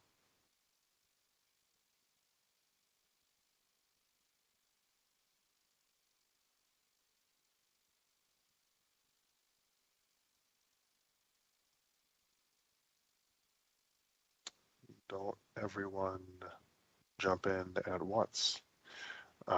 Commissioner Lantelmi. Sure, I'll jump in right away.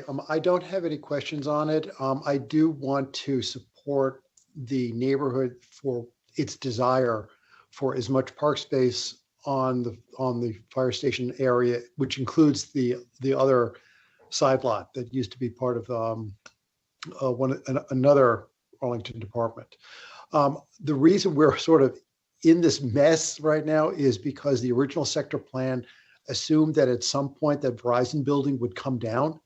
That was a fundamental error because it's an extremely solid building. It's a switching center. It's infrastructure. It's not going to go anywhere for a long time. And even if it does, there's so much embedded energy in this building, it'll probably be adaptive reuse in some way. So the hope of there being a 50,000 square foot park there was never really reasonable.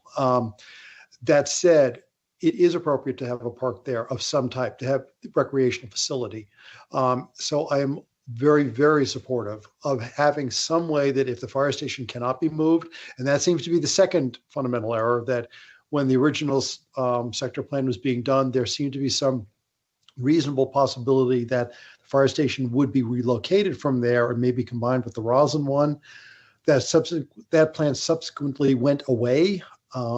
There doesn't really seem to be much prospect of the fire station moving, which means we have to deal with what we have, which is way less than 50,000 square feet. So maximizing the recreational space on that facility as much as possible is, I think, something that we really need to do, given the promises that this neighborhood was led to believe were made as far as park open recreational space in this area right here. When we talk about the Joyce Motor site, I'll sort of add that into this in a different way, but I am sympathetic with that block not being developed the way the neighborhood had expected it would. And I think that means we need to do what we can to maximize open space, recreational space, park type space in the context of having a fire station there, which is important too. That's just a statement. Thank you.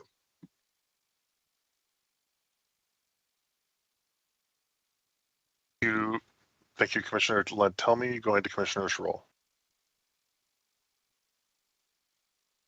Thank you, Mr. Chairman. So I want to ask staff a question, about the feasibility of kind of co-locating recreation space at this location. Not because I'm skeptical, but because I want to try to make it work. I believe I saw Miss Lazick on the attendee list. I don't know if she would be able to speak to that, or planning staff as well, about how this aligns with PSMP goals, but also how we could address some of the concerns that were raised in the staff report about having too many facilities to manage, et cetera.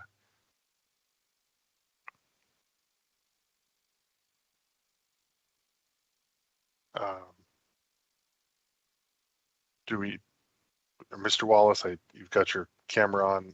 I'll go to you. Yeah, just to confirm, Commissioner Schroll, you're speaking to the rooftop amenity spaces above the fire station? Okay. Yeah, I think as identified in the staff report, and Ms. Lasik can chime in if needed, the PSMP discourages, smaller indoor community facilities. And, certainly, as mentioned earlier in the presentation, we are recommending that in the sector plan text that we explore future opportunities for rooftop spaces above the fire station. But I think as we've identified in the text as well, we have to consider public access, the fire department needs, safety and security, and other items. Irina, anything to add? I see you turn our camera on. Thank you, Brett. Good evening, everyone. I'm Irina Lazik from the Department of Parks and Recreation. So just to add, Commissioner Schroll, on what Brett was saying, one of the recommendations from so this is maybe a terminology discussion also. So the Public Spaces Master Plan talks specifically about community-centered type of facilities. So the intent and the recommendation from the Public Spaces Master Plan is to not to have these small community centers spread out through the county. It creates a lot of management issues. It's very costly for staff. We all have to staff them. There is always have to be permanent staff, not one, but more than that. So those are very costly and difficult to manage in some ways. So our goal from the Public Spaces Master Plan was to have larger facilities, community facilities in the county. Talking about rooftop spaces, that has been the recommendation from the Public Spaces Master Plan. I think some of the commissioners have already mentioned efficiency in use wherever we can find a public space, and obviously in such a denser urban environment such as Clarendon, it makes sense probably to explore rooftop opportunities where that's available or where the opportunity exists. So I hope that answered your question. Yeah, that's great. Thank you to you both. In terms of kind of by way of comment here, I don't think what I was hearing from folks during the LRPC process was that a desire for like a community center. I think they were envisioning, so it may not be as grand as that, but I think it's, a place to go play basketball or play tennis. So maybe someplace that,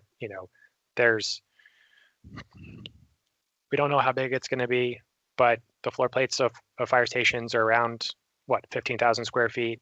So I think as we talk about this next time in a month, I think we would like to, I would like to understand what's feasible in that kind of floor plate. If we did have something on top of a fire station, what could we be considering, and what's sort of out of the question? So I think that's one. Two, I think, the PSMP recommendations about kind of have co-locating and having that kind of process is something we need to be envisioning. And as we get denser, our public facilities, our fire stations are going to have to be part of that. And we're going to have to find a way that our fire station is going to have this type of facility on top of it. And we're going to have to find a way to make it work. We're not going to be able to get more dense as a county and not be thinking about these types of things. So I look forward to that conversation next time. Thanks. Thank you, Commissioner Schroll. Going to Commissioner Hughes. So I am going to enter the public record on this one just because this is one of my only pet peeves, and I do want to be on the record for it. And this evening I may very well put forward a motion with respect to it. And what we're hearing from the community is the fundamental trade-off. And I actually have heard this from a community that had this happen to them with respect to the Pike and the West Pike and the affordable housing project that was built on county public land. And the alternative use there could have been parkland. It could have been more park space. It could have been baseball field level size spacing. Instead, it was housing. And that community became frustrated sometimes because of that, because there are needs for parks and other things in the county besides housing. And one thing that is forgotten about when you build an affordable housing building, and I want to be clear with us because this plan talks a lot about co-location of affordable housing on public land. At some point in the future, we will have to evict every single member of that housing unit and hopefully rebuild a bigger, better unit. And we will displace them for at least 3 years. While they're displaced, we will disrupt and challenge their family life. And we as a community, as taxpayers, will do that. There are very few buildings in this county older than 50 years. That's just a fact. And so when you think about the lifetime of a building, how we build these buildings, how long they go, I much rather see buildings used in the interim for all sorts of wonderful things. Tennis courts, Commissioner Scholl mentioned on the rooftop. We could have basketball courts. We could have community gardens. We could have all sorts of things. We could also make it clear inside this plan, as the community said, that every building has to come forward in the private sector with on-site affordable housing. That is something we could do. We have not. We've made a bifurcated choice between affordable housing on-site with co-location or what staff tells us is an unworkable park solution on the roof. And I think that's wrong. And I also think this is a little bit careful here. We are honestly got into this conversation years ago. It was called public land for public good. We tried to do it on a countywide policy basis. That did not go over well. And so now we're trying to do it sector plan by sector plan. And I commend staff for at least trying Clarendon sector first. But I don't think that as a county, it is a necessarily good thing to try to co-locate affordable housing on current county public land. I just don't. I really don't. It's one of the very few things. I believe in so many co-locations. I worked with the Legion to have their building redeveloped and co-location. I believe in it so many places, especially in the private sector when we partner with many charitable organizations. I just do not believe in the county's land being done that way. And so I want to make that record. Later on this evening, I plan to make a motion, whether it fails or not, that we direct staff to make the clear preference for the use of the public land within the Clarendon sector plan to clearly designate it for public services, including parks, fire stations, and community gardens, et cetera. So for everyone to chew on it as we move forward and through this, and I hate to bring this up in this conversation, Commissioner Weir, but it has to be brought up here. It is a fundamental aspect of the entire plan. So thank you, sir. Thank you, Commissioner Hughes. Commissioner Peterson. Thank you for the presentation this evening to staff and also to the public speakers who came and shared their opinions. I wanted to know if there's somebody from Parks here who could explain what Parks and Rec's goals are with regard to proximity of green space and public space and parks to residents. I live very close to Clarendon and was thinking about like the park space that we do have in our neighborhood. And we've got the James Hunter Dog Park that's 0.1 miles from Clarendon Metro Station. 11th Street Park is 0.3 miles from Clarendon Metro Station.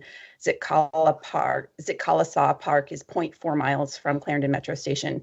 And Rocky Run Park is 0.5 miles. So that is a decent number of parks within a short distance, within a half mile from the metro station. That said, there are a lot of people that live in this area, and this is a very dense area. And I can speak personally, walking a half mile to a great playground with 3 kids in an area where there's a lot of traffic could seem like hard to do. So I just wanted to get an idea. I know Parks and Rec has metrics about like how close a person should have to walk in order to get to a park space. And I was wondering if you could share that with us. Thank you. I'll try to answer your questions. So the one thing that the Public Spaces Master Plan adopted by the board in 2019 has is that for the first time, we had the planning tool of level of services. So what we did, it's a very complex analysis where we basically developed certain standards, exactly what you were saying, proximity to a certain amenity. So we chose to do certain amenity just because knowing in the dense urban environment as we live, it's very important to have certain experiences and they differ. So for example, you were mentioning playground, for example, where you're going to go with a child.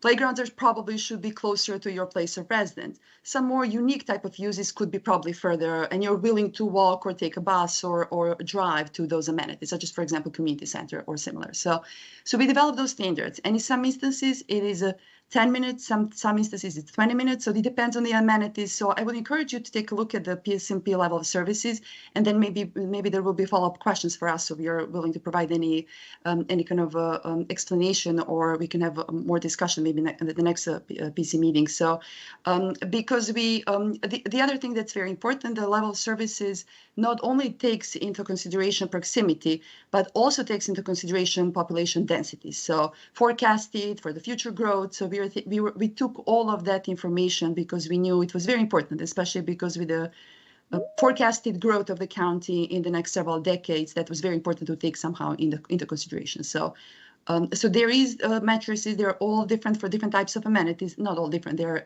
some of them are grouped into similar standards, but that is developed. So we have those. We don't have any matrices for like a park. So we don't say there should be like a 10-minute walk to a park or a 15-minute walk to a park.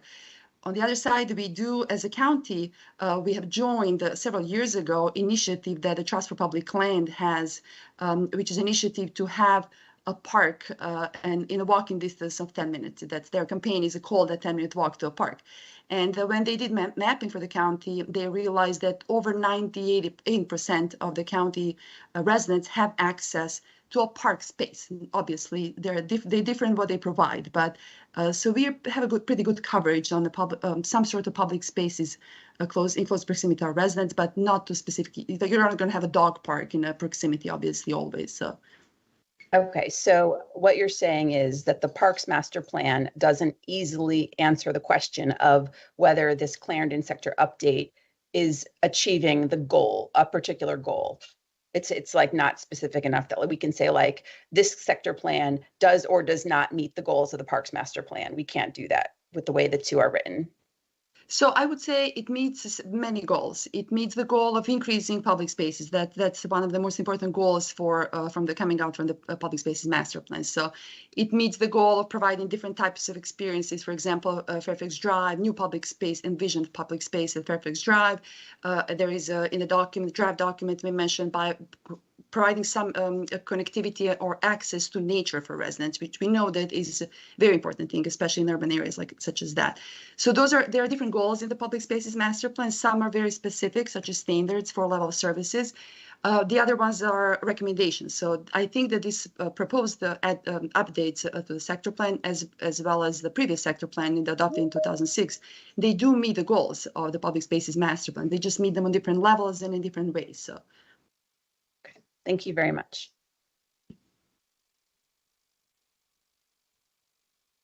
Is that everything that we have on our first topic on Fire Station 4? And I think we've covered public open space a little bit, but if there's any other comment on public open space, then now's a good time for that. Height and taper.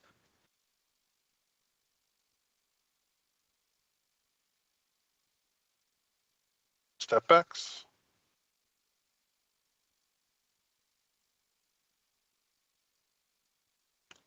Rooftop amenity space.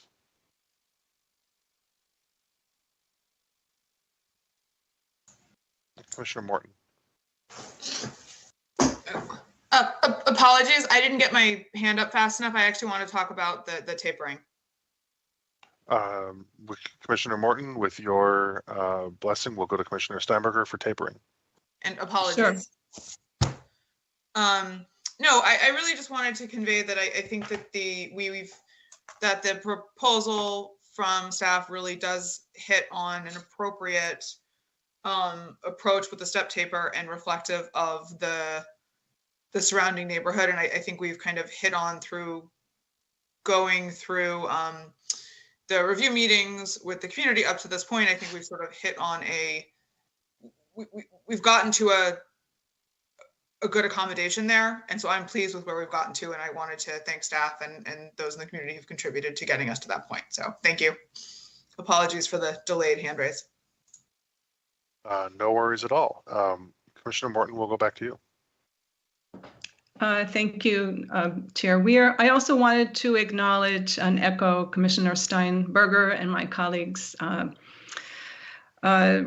respect and appreciation for the really lengthy review process that has gone on so far in the really multifaceted report.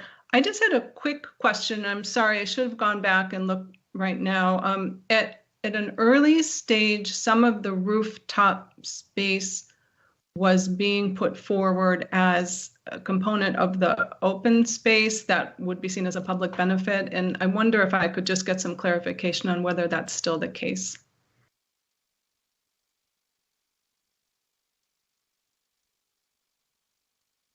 Maybe from staff. Yeah. Sorry.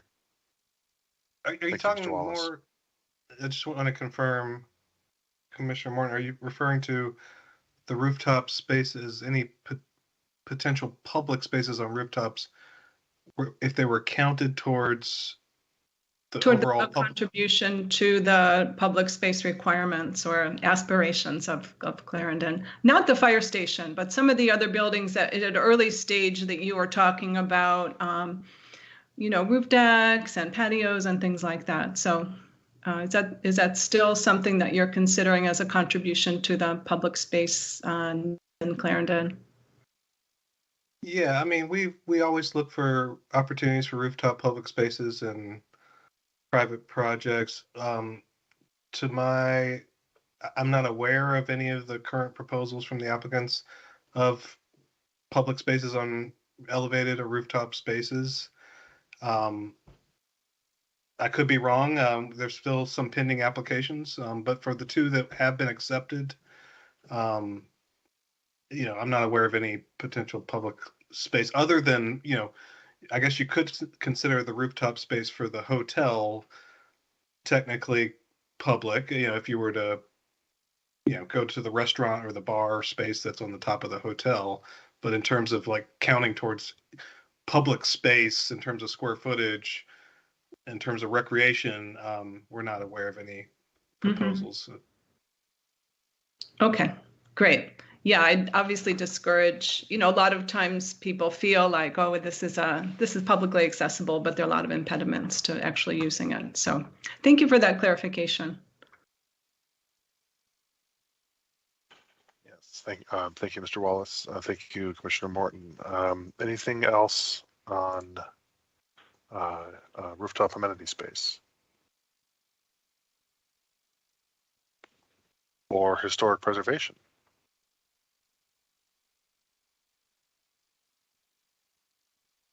Commissioner Morton, go back to you, and then Commissioner Lantelmi, and then Commissioner Steinberger. Thank you again.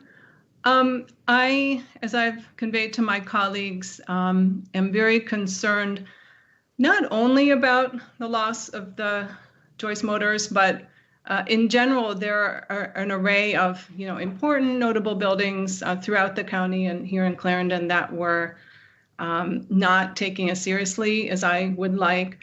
With respect to Joyce Motors specifically, this isn't a case, as we see, kind of regrettably, but sometimes out of necessity, where people come in at the last minute and want to consider something historic. I mean, this has for years been listed as an essential property in our historic resources inventory.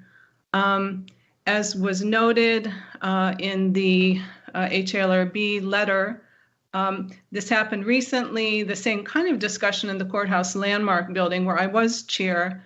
And at that point at the SPRC stage, it was explained to me, oh, this project, it's gone on for so long, it's sort of a fait accompli.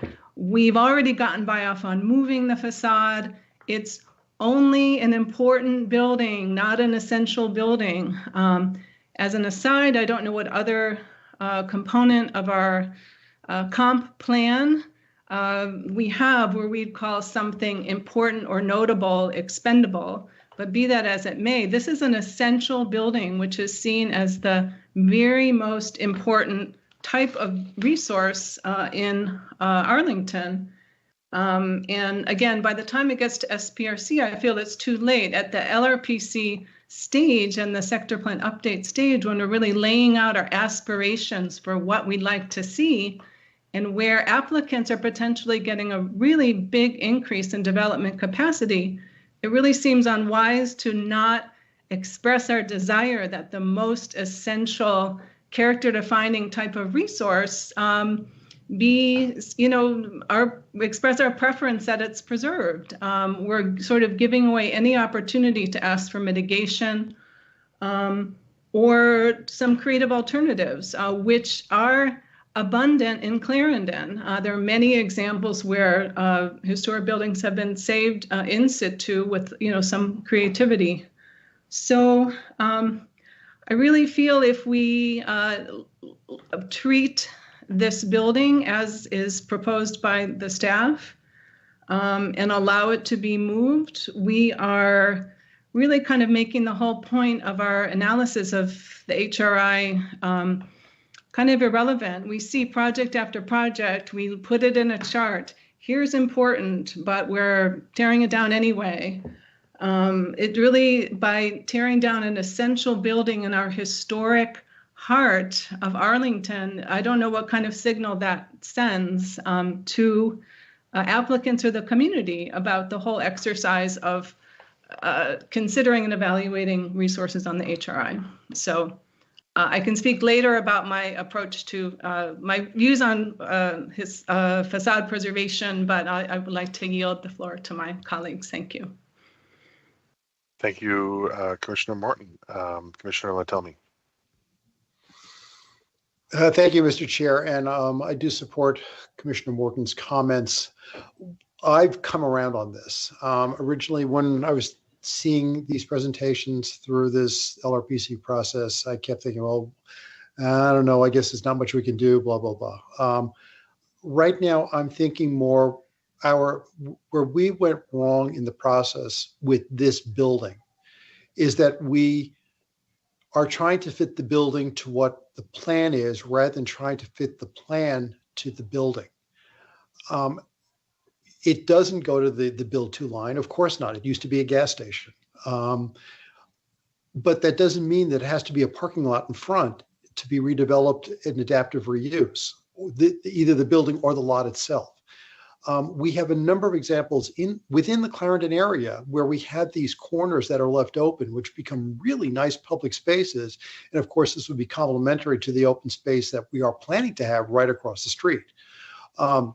If you look at Edgewood and Clarendon Boulevards at the what used to be Market Common, there's a nice plaza across from Whole Foods. It's a big chunk of space, and it was left there because the old Sears building didn't go all the way to Clarendon Boulevard. So we left that space. It works. It's nice open area. We have the same thing where the Circa restaurant is on Clarendon Boulevard, and I think it's probably Garfield Street, and that was done partly to accommodate a Metro vent, but it leaves a nice amount of open space. We have the same thing at Highland Street and Wilson Boulevard, where there used to be a little tiny cutoff street. We had the building way set back. It's now a nice open area that actually works as a public space. While the build to lines are important, they shouldn't necessarily be sacrosanct. When we looked at this block, and I'm definitely sensitive to the developer's needs to have a building that will pay for itself, and especially if we're going to be taking a certain amount of space away from what's buildable. This would have been the prime area to say, fine, we're not going to enforce the build to line. Let's go way higher to make up the difference.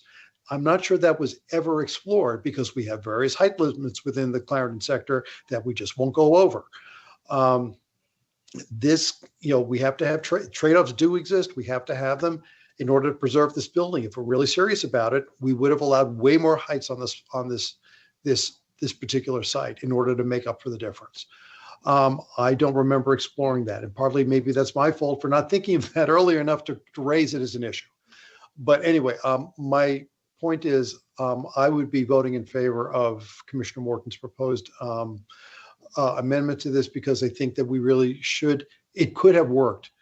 It should work in order to keep that Joyce Motors building or its facade, even if the interior has to be gutted because of hazardous material, to keep that in place, because it's both the look and the place that does matter when you're high up on the HRI the way this is. Thank you. Commissioner Steinberger. Thank you. I would like to align myself with the comments made by both Commissioners Morton and Lentelmi. I think that, to echo what Commissioner Lentelmi was just saying, that there, to a point, I think we are maybe looking at some of our redevelopment choices too narrowly. And further, if we're in a situation where, as Commissioner Morton indicated, we are not so far along in the process. This is a known historic resource. It's been identified as essential on the HRI. I'm not really sure if we're not preserving this to the level of full preservation in sight. I'm just not sure what we are going to preserve ever. And I feel like we're abdicating in that space, and I don't appreciate that. I also had concerns that, in terms of just given what we've heard from the applicant or potential applicant for the site, as to the condition of the building and the facade, I'm just not sure why moving it seems like a viable option to begin with. I'm actually curious why that would even be considered, if it would seem that preserving it in place would be the most stable thing. I'm legitimately confused on that. So I guess that's the question. But before I yield the floor to answer that, I would like to, also just state, in case it wasn't clear yet, I will be supporting Commissioner Morton's motion. Thank you. Commissioner Steinberger, is that a question for staff, I guess? Anybody who wants to answer it.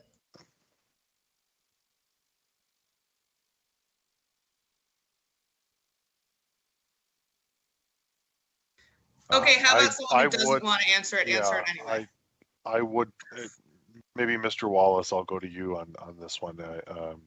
There isn't really an applicant in this study, so you sort of are left with the only straw. Sorry about that.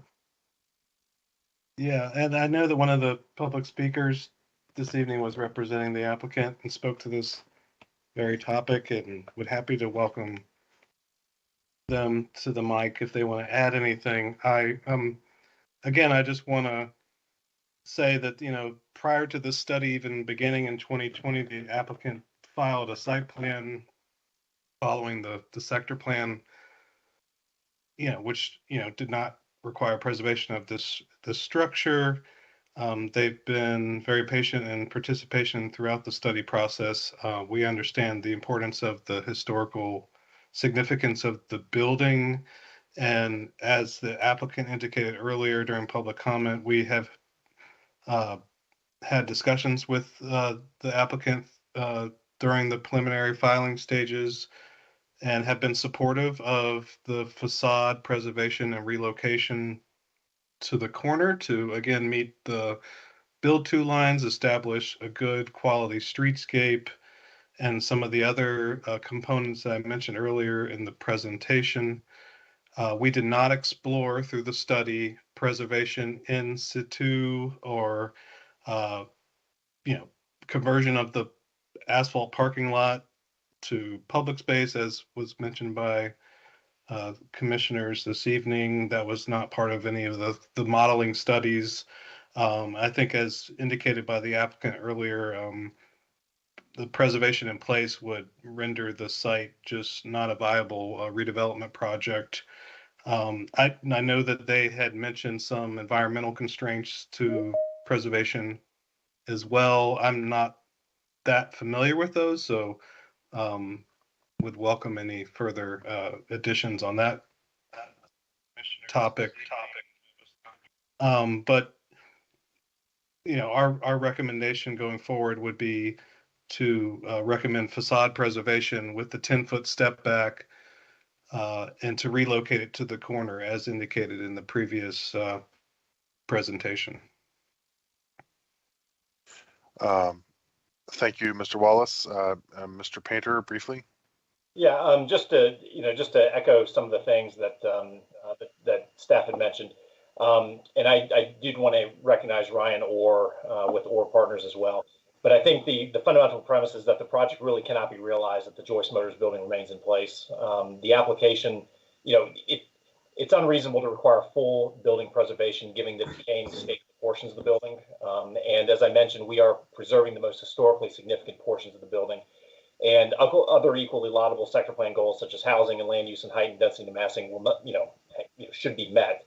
But without this development, the land swap that creates the developable parcels across the entire block will not occur. And then will have a ripple effect across multiple properties, and I think chill redevelopment of this entire area. So, Ryan, I don't know if you want to say a couple words on this. No, I mean, just to reflect. Thank you for joining us, Mr. Orr. Briefly, please. Yes, I'll be brief. Thank you for letting me speak. But I mean, just to reiterate Andrew's comments, I don't think everybody fully appreciates kind of what would be left if you do leave that in place. So what's there now, what you're really ending up preserving, is a contaminated parking lot that's full of oil and gas and things like that that we have to remediate, as well as if you actually walk the property, the two sides that did not have the metal panels are simply cinder block that is also coated in oil and things like that. So the real architectural significance is those streamlined, modern panels that we are honoring through the redevelopment, through the design of the building, trying to replicate some of that streamlined, modern, as well as naming the project the Joyce. So it's really, we are honoring that building in the best way that we can by redoing those enamel panels. You're going to be getting rid of over 100 housing units if you chop it up in this way, right near a metro stop, to try to put more public park space, where we've already saying that we're going to put a public park across the street, as well as damaging the ability to put retail there, the loading, the circulation and everything, and then our land swap agreement with the adjacent neighbors. I just don't even think that, I'm not even sure this entire project, the entire triangle, gets developed at that point. So you need to think really hard about land use planning here, what's most important, where it's important to put housing near metro stops in a county where we've agreed to bring Amazon, the largest job creator in the nation. We really need to think hard about putting housing near metro stops. That's the most important thing. And while green space and preservation is important, we're preserving the most important part, like we said, and cleaning up basically contamination and everything around it. So that's why we have planned it this way. Thank you. Thank you, Mr. Orr. Mr. Latome, you've got your hand up still. Is that residual, or did you want to be recognized again? Thank you. Commissioner Hughes, before I go to you, just in the interest of pop-up round robin, I'm going to go to Commissioners Bagley and Sarli.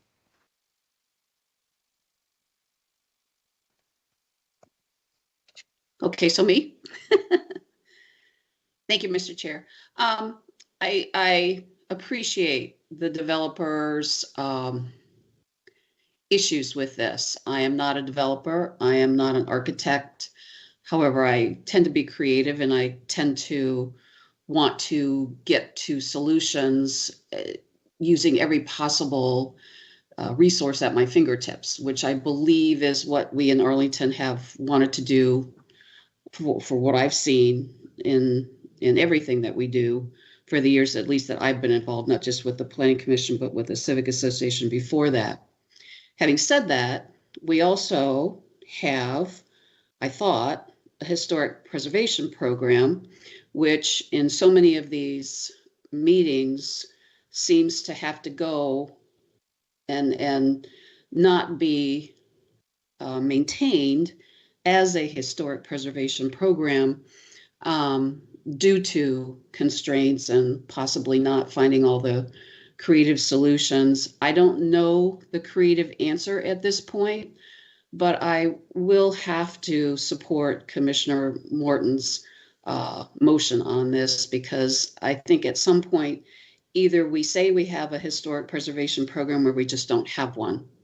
And then everything goes to other more pressing needs. So again, I will be supporting that motion. Thank you.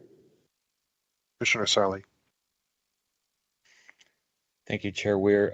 I'll be brief. I just want to strongly associate myself with Commissioner Morton's perspective on the historic preservation. I think, it brings into question the whole reason for planning if we're going to ignore something that we deem essential, not just important. But so I think, this is a little bit of why I'm usually skeptical of us introducing flexibility into some of these plans. It becomes a little bit of a misnomer, or essentially gives an out for us to not commit to the plan, or essentially an out. And finally, I just think, architecturally speaking, architecture and creativity thrive under restrictive conditions. So I think there is a creative solution here. I think there's not easily, but something that can be done, that could be creative, that could introduce architecture around it, through it, above it. Again, there's just so many examples that can be brought up where historic structures are preserved in situ, built around, incorporated into the context, and still achieve all the goals that need to be achieved. So I think, there is a way, there is an opportunity here, and I think it's just a matter of us, both as a community and as a sort of the private sector, willing to commit to the notion of essential. Thank you.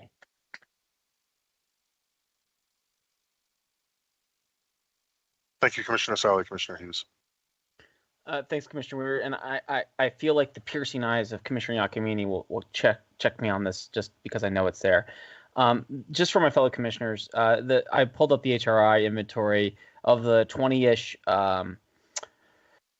essential buildings, 10 of which are commercial buildings. I just want to read them real quick. The Arlington Cinema and Draft House Theater, the Joseph L. Fisher Post Office on Washington Boulevard, Glebe Center, North Glebe, Dan Klein Building, Washington Boulevard, Oddfellows Hall, Wilson Boulevard, Old Dominion Building, North Island Street, R.H. Rucker Building, Wilson Boulevard, Texaco Service Station, that's this one, Joyce Center, 10th Street North, Unnamed Commercial Building, 2836 Wilson, Woolworth Building, 3185 Wilson Boulevard. I can't echo any stronger words than I think was heard from all of the commissioners previously to me, that if essential means essential, then it means essential. And that is my fundamental problem with it. And it's one of the reasons I actually don't support Commissioner Morton, your motion, I think later on, is that, and so I said that the piercing eyes of Commissioner Iacomini are just eating through me, even in her absence. We have to acknowledge this plan is 2006. And if it is 2006, then every building on there should stay and go. And I believe I concur with all the points who say that. That being said, we also have to live and confine ourselves within the world of Virginia. And we live in the Commonwealth of Virginia. And what we heard this evening from both staff and the applicant is that if it stays without a preservation of the facade, we are fundamentally killing the deal. And when we kill a deal, it's important to remember what the alternatives are for that. Because if you think about it very carefully, it's not, Commissioner Sarley, I would hope that we get a creative solution that comes, but I'm also realistic that more likely than not that the dollars will just chase something else that's easier. Because getting creative solutions does take a great deal of dollars, and that's normally what happens. When we held out hoping for a better solution than a CVS one-story suburban style at the Highlander Motel, we ended up getting dragged to court and losing. And this is something that's important to remember. And it's more important to me that the preservation be better served, more architecturally inspired. HRI's review is always incredible for me. You architects, Leo, and you guys just astonished me. And that's the reason I really can support staff's position on this tonight. And it's also more importantly for me, I really do think we need to think more carefully. Do we have the right mix of buildings in our essential list? And I agree with all of you. If it's essential, it's essential. It means it doesn't go down. If you want to bulldoze the Arlington Cinema and Draft House, go for it, I guess. But it is to do it. And just to remind everyone, in Virginia today, by right, they can bulldoze that building and put in whatever they can by right. And that's just a fact. Nothing we can do can stop that. And we have to acknowledge that fact as a counter choice to what we have before us. So, Commissioner Weir, I appreciate your time. And that's my only comments this evening on the historic aspects. Thank you, Commissioner Hughes. Going to go to Commissioner Morton. Thank you for indulging me again. Just since Commissioner Hughes did bring up economics, which of course is critical, in the historic preservation plan, it does mention specifically with respect to essential buildings, a variety of tools that it encourages the county to consider. TDR, other kinds of financial incentives, preservation easements, tax exemptions. So, I think perhaps there's even some tools up our sleeve now or in the future that make sense, particularly as we're considering our preservation plan update going forward. If it's okay, I have a quick comment just about facade preservation versus real preservation. It's really seen, and we talked about and agonized in the courthouse landmark that this should be seen as a last resort, as opposed to what's called for with essential buildings, which is willing to protect despite challenges and difficulties. In my reading of what I can see in this building is it really is just sort of pasting on. It won't really stand alone with any kind of integrity or any sense of sort of an independent volume or function. It doesn't really read as a historic building. So again, the facadism or facadectomy is really seen as a last resort or like a consolation prize. The quote I like that I use often is, the problem with encouraging facadism in any way is that then in the next conversation about the next building, it becomes the starting point rather than the ending point. And I feel like we're just going in that direction, that it's just fine to save a scrap of a building as opposed to real preservation. So thank you.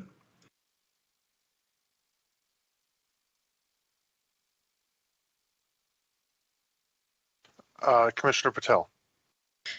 Thank you, Chair Weir. I just really quickly want to say that I align myself with Commissioner Morton's most recent comments. Thank you. Thank you, Commissioner Patel. A question for staff. I'm sure that this has been covered in the report, and I've just missed it. The year that the Joyce Motors building was constructed again.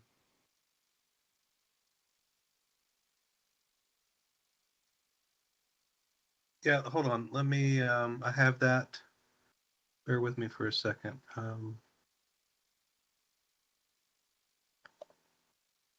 49.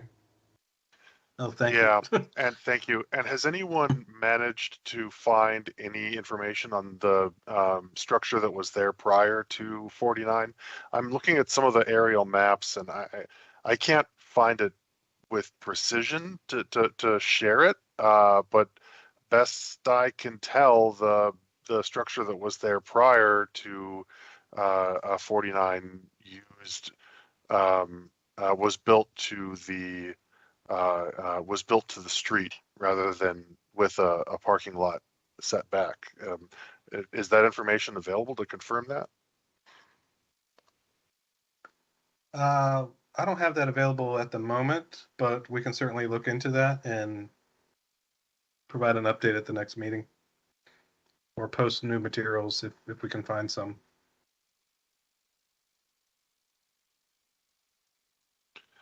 I would appreciate that. I very much sympathize with the comments that I think most of my colleagues, that all of my colleagues who've spoken on this have offered, and it's certainly, from my perspective, it certainly is true that this is the building that's on the historic resources inventory, but I think it's also important to be mindful of the fact that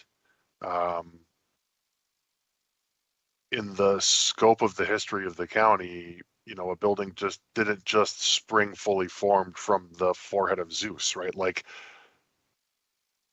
the first thing that was ever built there wasn't this. And I would be interested to know whether or not, buildings that were there before this one had a step back or had a more urban form. Well, this will be before us again, so I'll be interested to hear an answer to that next time we talk about it. If there's nothing else on historic preservation, should we go to transport? Commissioner Steinberger, thank you. Still on historic preservation? Yeah, maybe it was the Zeus reference, but as a classics major, I just couldn't let that one go. I think that while I understand it's interesting interesting to consider the history and evolution of a site over time. We have the site we have, and that is what we have made a determination as a county to put on the historic register as essential, and that's what we're left with. So I'm just not sure that I appreciate it as an interesting intellectual study as to what might have, what was on the site or how that was built out before, but I don't see it mattering. Well, I think it's important to when we're talking about what we want a space to look like and whether or not it's worth preserving a contaminated parking lot, right? I think it's worth having a conversation about whether the contaminated parking lot is the historical thing. Well, I don't think that I think that the applicant or to-be applicant has indicated that this is a contaminated parking lot and nothing can be done with it. I don't know that that is a fait accompli at this point in time. And what we're actually talking about is preserving the building. I don't think anyone is fighting to preserve a parking lot at that location in front of it. I think we're saying there could be other creative solutions that are not a contaminated or otherwise parking lot at that site. And so I don't think that they're equivalent to each other. And I don't think we should equate them, because I think that is not an accurate narrative of what is being discussed here and the location is. That was the point I wanted to distinguish. That was the point I was trying to make. Thank you. I appreciate it. Moving along to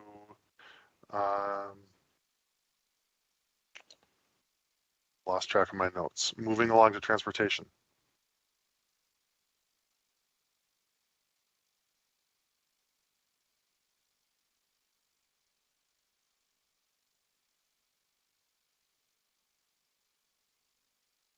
Nothing on transportation?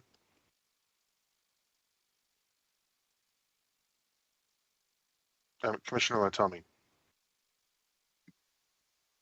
I don't know if this is really transportation or not, but going to the linear park off 10th Street and Kirkwood, there is some questions, or there were questions raised about whether it continues to be appropriate to have at least some vehicle access along there.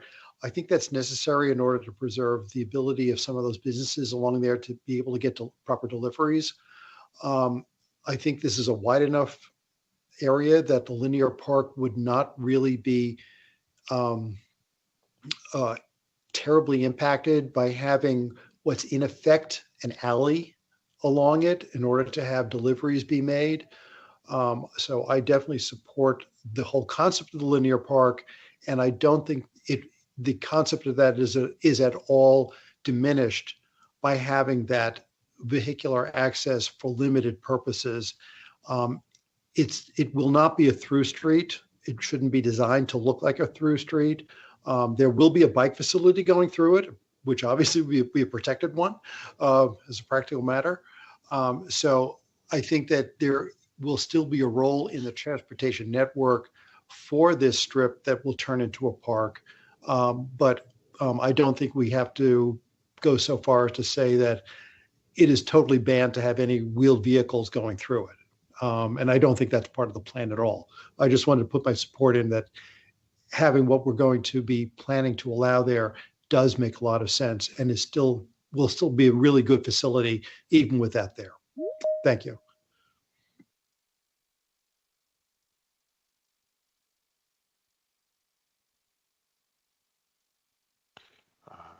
Thank you, Commissioner Lantoni. Commissioner Schroll. Thank you, Mr. Chairman. I just wanted to pick up just briefly on Commissioner Lantelmi's recent point about the linear park, just to mention that that park would be going through a broader master planning process when it is constructed. And so there will be more opportunity to get down into the finer grain details about some of those items. But Commissioner Lantelmi is correct in sort of the broader points as he saw them and articulated them, but just wanted to clarify that there will be sort of another bite at the apple with respect to the park planning process down the road. Thank you, Mr. Chairman. Thank you, Commissioner Schroll. I believe that covers the recommended topics for discussion. If there are no other topics, Commissioner Schroll, I'll go to you. I was about to go to you for a motion, but I want to make sure that we've disposed of any conversation that people want to offer beforehand. I think Thank that you. we're there. I only have one quick question, and then I think that concludes my remarks or my issues. I don't know about my colleagues. Mr. Wallace, I was wondering if you could just provide some description of the update to this kind of sending, receiving, kind of transfer of development rights map, because I noticed that the county parcel is now a receiving site, it looks like. So I was wondering if you could speak to that change and how that relates to recently adopted county policy about the ability to exceed height, density, et cetera, to achieve county objectives. Right. Thank you. Yeah, and you're referring to the receiving sites map. If I can, maybe I'll just pull that up just so folks can see what you're referring to.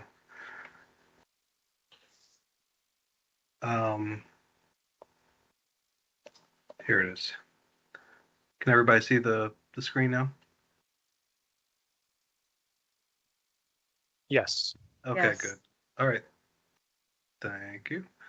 So, yeah, when looking at the 2006 sector plan receiving sites map with the current proposed map that you see on the right, as you mentioned, the county site along Hudson Street,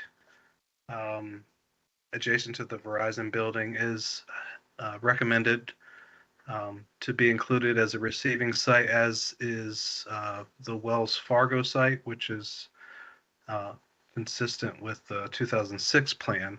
And so what that means is that additional height above the maximum building height and additional density above the GLUP could be approved by the county board in exchange for community benefits.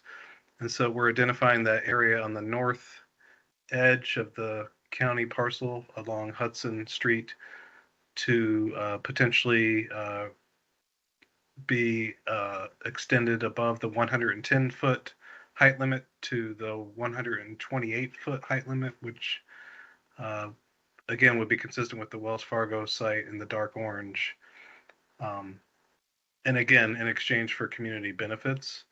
And so that was in a lot of the modeling and the heights map.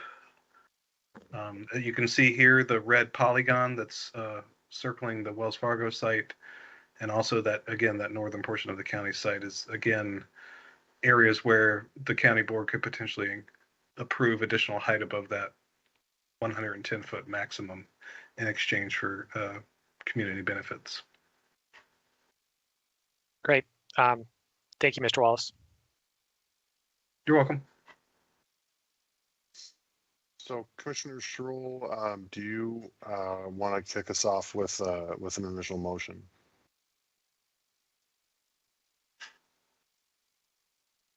Sure thing, Mr. Chairman. One moment. Okay. I move that the Planning Commission recommend that the County Board adopt the attached resolution to this staff report dated March 2nd, 2022, to authorize advertisement of public hearings by the Planning Commission on April 4th, 2022, and the County Board on April 23rd, 2022, to consider the following. 1, adoption of the 2022 Clarendon Sector Plan, an update to the 2006 Clarendon Sector Plan, Attachment 1. 2, general land use plan map and booklet amendments, attachment 2, and 3, Arlington County zoning ordinance amendments to Articles 3, 9, and 18, including maps 9.25 through 9.2.12, attachment 3. Thank you, Commissioner Schroll. Is there a second?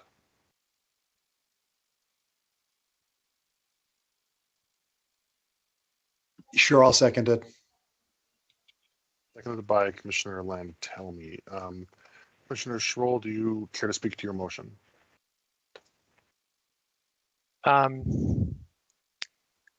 Just to, again, I think say a few things. One, I appreciate staff's work on this project over the last year or so. To the participants in the LRPC process, I appreciate your collaboration and good work through the process. There are a number of changes that have been added, particularly the options for Fire Station 4 that are before us this evening and will be back before us next month, that are there because of your input. And so appreciate that. And then also, all the applicants that participated as well, and landowners for their efforts through the process. I will certainly be voting in favor of this motion.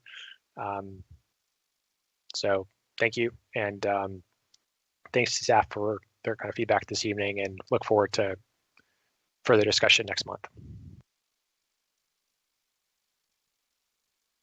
Thank you, Commissioner Schroll. I believe that we have additional motions, at least from Commissioner Morton, and I think one other, and Commissioner Hughes. Commissioner Morton, we'll go with you first.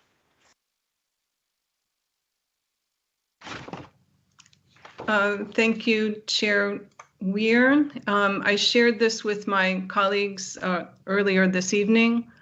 And I'd appreciate if there's something I'm not doing exactly right, given the RTA stage. I'd appreciate any guidance about that.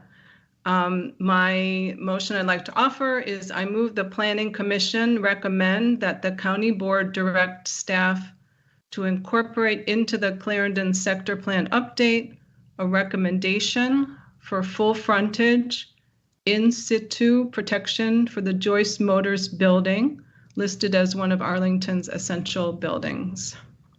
Thank you, Commissioner Morton. Before we get a second, I want to just ask staff if there is, if there are any form-related issues with respect to the RTA stage that you would want to make any recommendations on.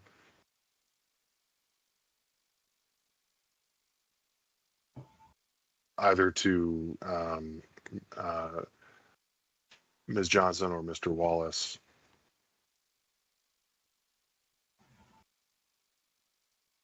I don't have anything to add. I may defer to my other colleagues on the call. Okay.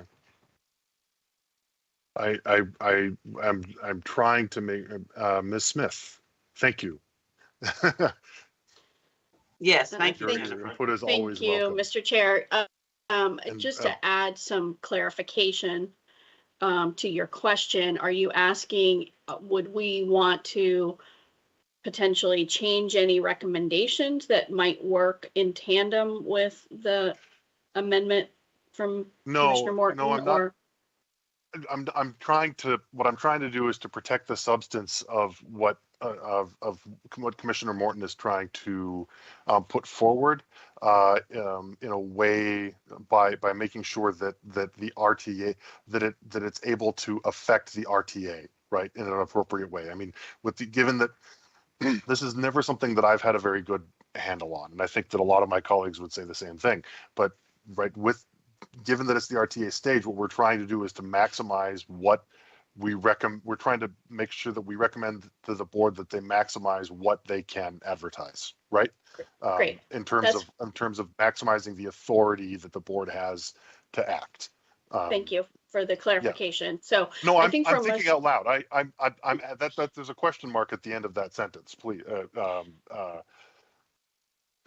So my response would be, I think from an advertisement perspective, we'll certainly go back, but I think what my line of thinking is at the moment that we would want to clarify in the plan and in the zoning, so primarily for the zoning so that we have the appropriate scope of advertisement, that there would be the option that staff has shared with the commission tonight, but also that there's an option to preserve the building, in place, so that, and we'll see if the board concurs with that at the term. Right.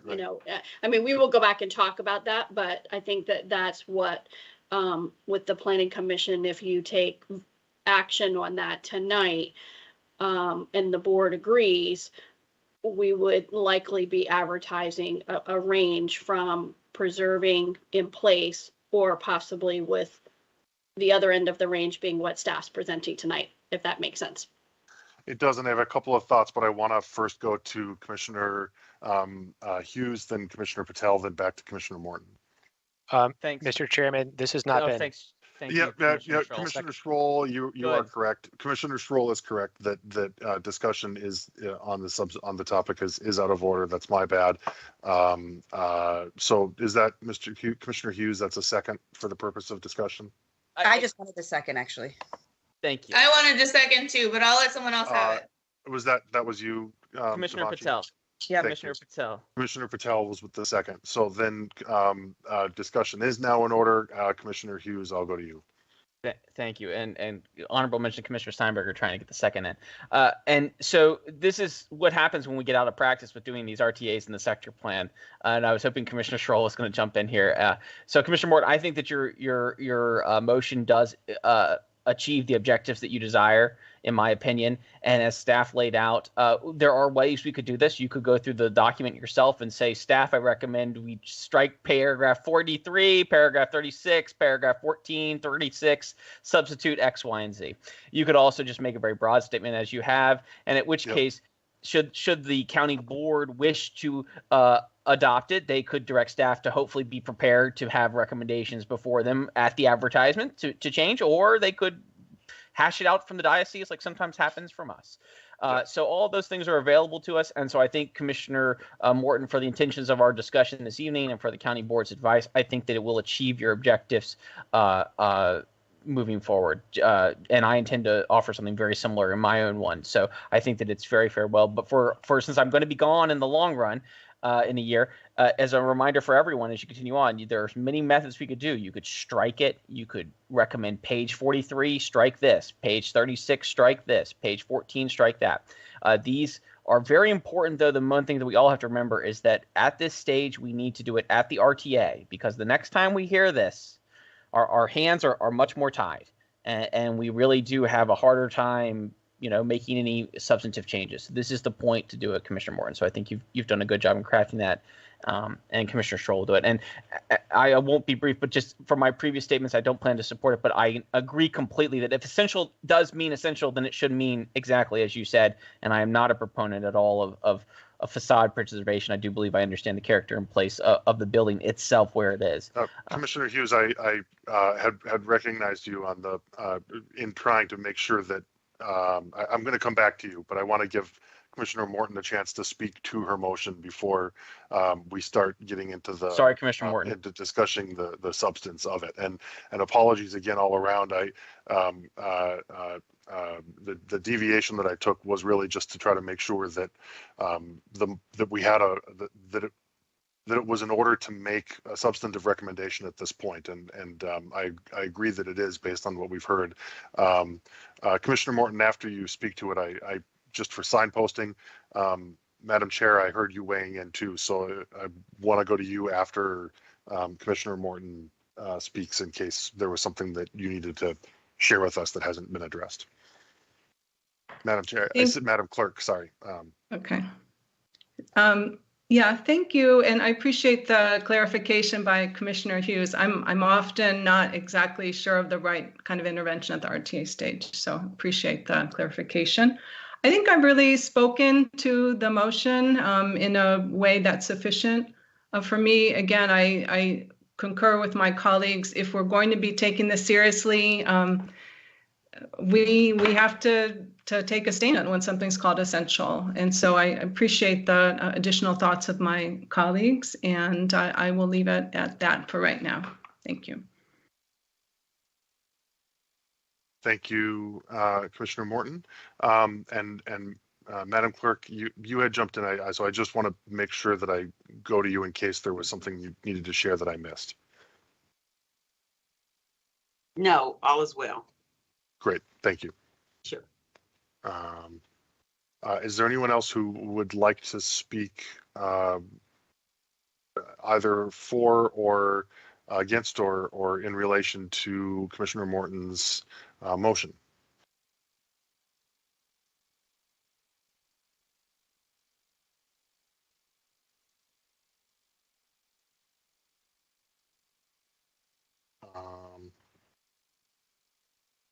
I am going to call the roll then for voting.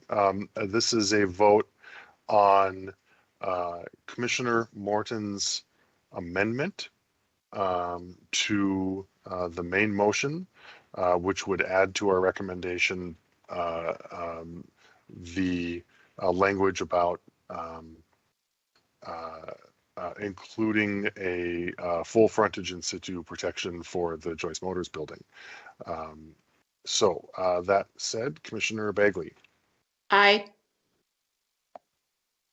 1 second, lost track of my notes. Thank you, Commissioner Bagley. Commissioner Gearin. No. Commissioner Gearin is a no. Commissioner Hughes. No. Commissioner Lantelmi. Aye. Aye. Morton. Aye. Commissioner Patel. Aye. Commissioner Peterson. Aye. Sarli. Aye. Commissioner Schroll. No. Commissioner Steinberger. Aye. I vote no. That is, the motion carries.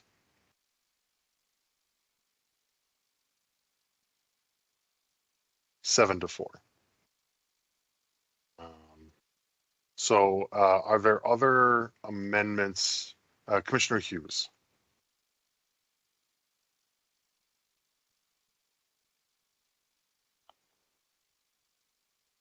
Commissioner Hughes, I can't hear. Great. Commissioner Weir, can you hear me now? Yes. And is the Word document in front of the screen at the moment? Yes, but if you wouldn't mind doing, hitting Zoom? Control and scrolling Zoom up. us all in. All right. Yep. Zooming us in now. 1 second, everyone. Sorry, everyone. Let's see.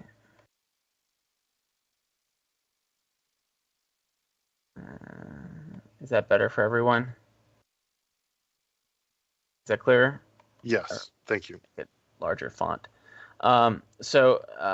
This motion is moved to fundamentally make clear, as I previously stated, and so I'll make it forward. I move that the Planning Commission recommend the County Board direct County Manager to make the clear preference for use of public land within the Clarendon Sector Plan be designated for public services, including rooftop and co-located amenities, e.g. parks, fire stations, community gardens, tennis, basketball courts, etc. Is there a second? Second. And Commissioner Hughes, if you wouldn't, remember at the end of this, both Commissioner Morton has already circulated it, but Commissioner Hughes, a reminder when we get there to please circulate the language. I'm sorry, was it Commissioner Morton that seconded it? Aye. Patel. Patel, thank you. So, and Commissioner Hughes, would you like to speak to your motion?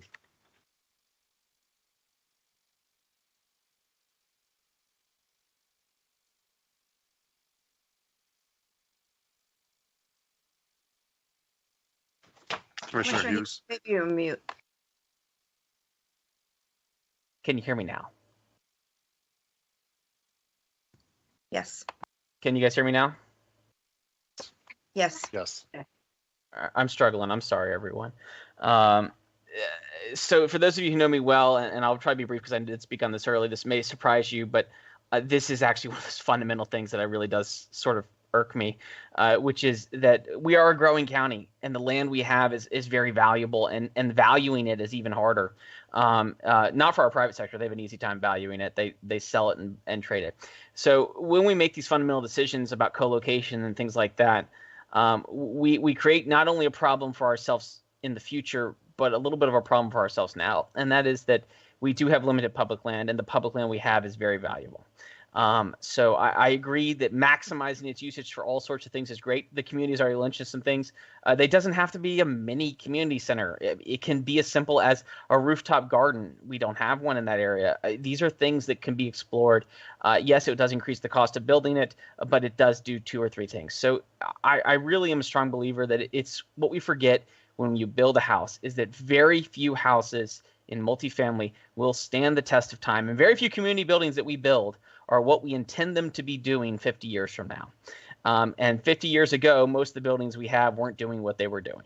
And so it's one of those things that really does something I don't like to do, which is to put people's homes on land I know is going to be in a constant state of demand flux, because it really does do some damage. And I really hate to do it to some of our most vulnerable people. And as I have said, we have done this in the past. The most recent and, to my knowledge, only example, there is the RAPS process that put the condo building on top of public land, which again I didn't really support very much.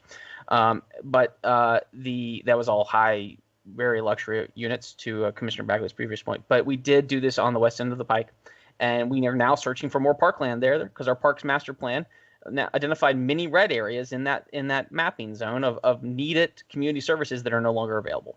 And so for those reasons and the reasons that are stated this evening, I don't really support the co-location of affordable housing on public land. And this plan itself is very adamant about that. And it is a bifurcated choice, and that's the real problem with it. And I hate that it has to be this way, but it really is. And it's just not a desire of mine to put people's homes on public land that I know is going to change. So thank you, Commissioner Weir, for the time, and thank you, Commissioner Patel, for the second. Whether you support it or not, it's simply appreciate the time. Thank you, Commissioner Commissioner Hughes. I am going to Commissioner Schroll. Thank you, Mr. Chairman. Question for Commissioner Hughes. You're talking in your motion here about public land within the Clarendon sector plan, but it seems from your comments that you're speaking more explicitly about the space along 10th Street. There's other public space, including the linear park. There's others envisioned. There's spaces that are adjacent to the Clarendon Circle. So I just want to make sure that I understand kind of your where you're going here. Thank you, Commissioner Schroll. No, it's fundamentally in general, all those spots and lands that we've identified in there are to be primarily designated for community and county services, however you want to define them. Anything from emergency dispatch centers on top of fire stations, you name it, as far as what the county services that we provide are, you name it. I number one normally will support it. It's really the affordable housing component of it within our county's public land that is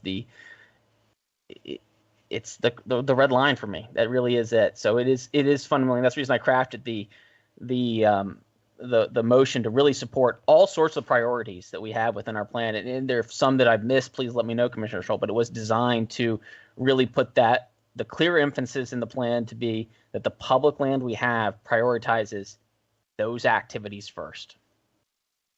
That's helpful. I appreciate your response. Thank you. Thank you, Commissioner Schroll and Commissioner Hughes, for the response. Commissioner Patel. I think my question goes essentially to, well, it kind of follows up and maybe asks for a little bit of clarification, Commissioner Hughes. When I looked at the draft plan, there's no kind of definitions portion to it. And so when you say public services, and then you have some examples, including rooftop, co-located amenities, and then you further provide examples of that, should there be something in your motion that says and specifically excludes housing? You know, are there specific exclusions you're looking for here? Because we're not really we're not really truly defining public services anywhere. I hear your point that perhaps some people can define the public service that we do is affordable housing. At that point, I would say simply, if that was true, then why don't we have a public housing provider, which Alexandria does?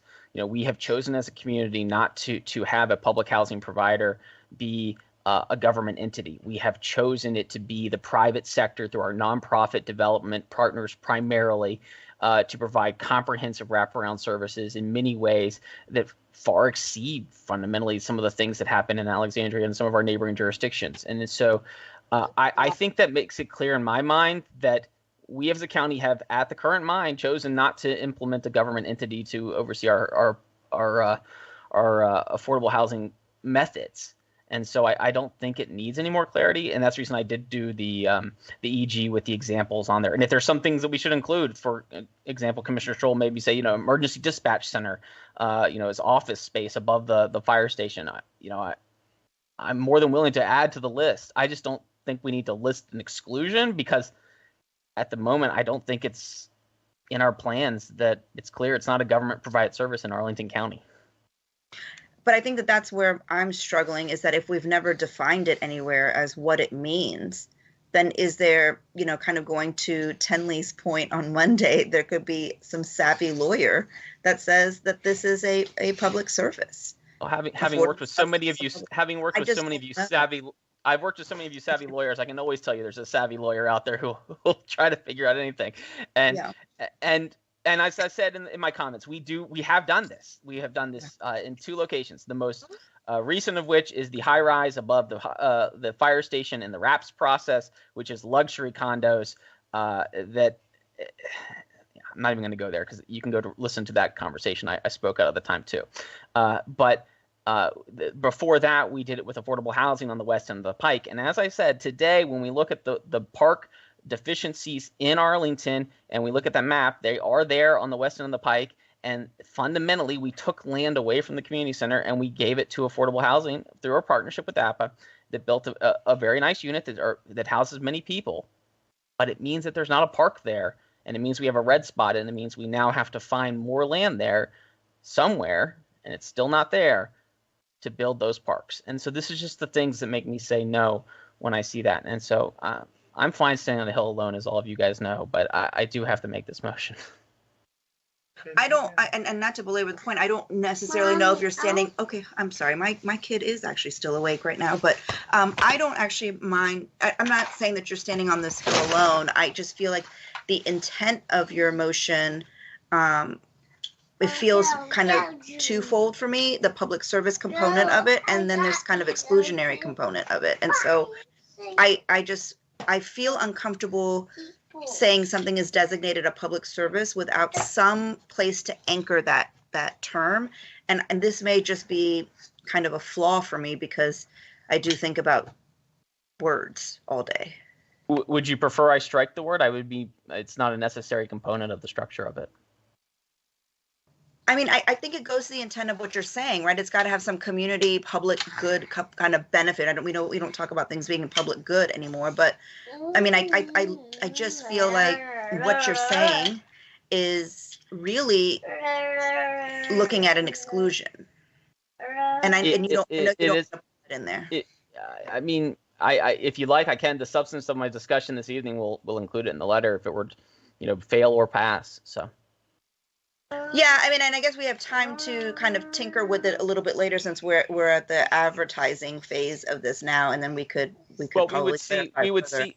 would see how staff implemented it. Would be the clear function of it. We would see if the county board if it were to pass, if it were to be adopted, and if the county board read it and cared, we could see if staff changed anything in the plan and how they chose to implement it. They could very well still leave in affordable housing as a component and then just designate a preference order, or they could do any number of things. Like, it's just, that's it. I'm just trying to make it in the motion that the preference be those things first. I got it. Thank you.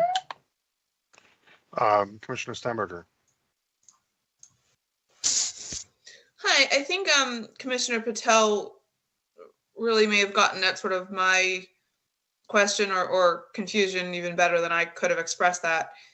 This doesn't feel like a fully written motion. And I don't know if I'm struggling with, well, I am struggling with sort of making a statement, including a reference to public services without defining public services or referencing to where that would be defined. I do think that actually is necessary, because otherwise we're just sort of listing examples of things and not really indicating what's the tie that binds them. Because I'm not sure that in reviewing this, I would necessarily say, yes, fire station and tennis go together. So I guess I'm struggling with that a little bit. I'm also, I'm open to amendments, suggested changes, unanimous consent motions, anything. I'm just, you all know what my intent is, and I've made it clear. I'm not going to hide it. It's to make it so that if you're going to co-locate things on the site, that before you get to affordable housing, everything else has to be completely unworkable. And I don't think we get there if we try to think about it that way. I mean, I think if that's really the goal of your motion, and I haven't decided if I'm supporting it or not, I think the way to phrase it is that making a clear preference that any co-location of housing on public land should only be after the express elimination or impossibility of any other public service on the property.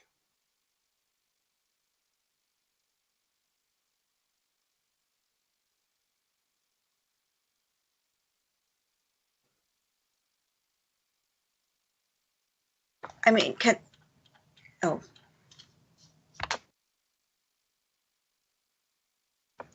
Commissioner Steinberger, can I jump in and just say, could that be defined? I know we're kind of wordsmithing here together now, but could it be defined as having the characteristic of serving the public good and providing maybe like a underprovided resource in that planning area or something to that effect? I mean, it can do anything. I think we're going to struggle, or I guess I'm speaking for myself, I'm going to struggle with coming back to a definition like public good. I feel like there's a definition of public services and public goods that exists in the Arlington canon of, policies and procedures. I just, I don't know enough to kind of pull from that. Could I make a suggestion? Sure, but I think Commissioner Weir has to call on you. Yeah, please, Commissioner Peterson. So rather than saying consideration of affordable housing on public land should be after the exhaustion of other county needs, what if we said something like acknowledging that Arlington County policy prioritizes affordable housing being achieved through public-private partnerships or through like nonprofit partnerships? Because if that is our policy, then we're just acknowledging that like that's how we do it and we should continue doing it because that's our community's best practice. Commissioner Peterson, I really appreciate that comment, and my only response would be the example I provided of the name is killing me. It's like the tip of my tongue, of Arlington Mill. But it's not run, operated, or was constructed and built by the county. It was done so by a nonprofit on our county land. And so that would be my goal in avoiding that conversation, to be honest with you. Just to be clear. I also don't know from my perspective if that gets at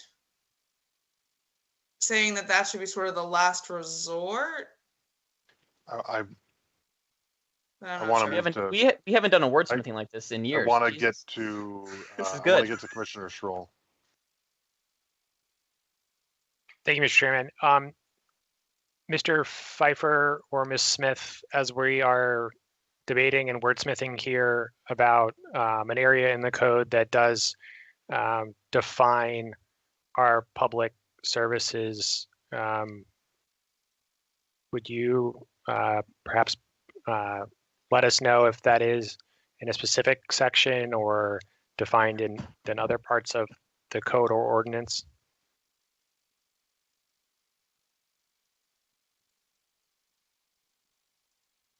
Commissioner Schroll, hi everyone. Matt Pfeiffer with the Planning Division.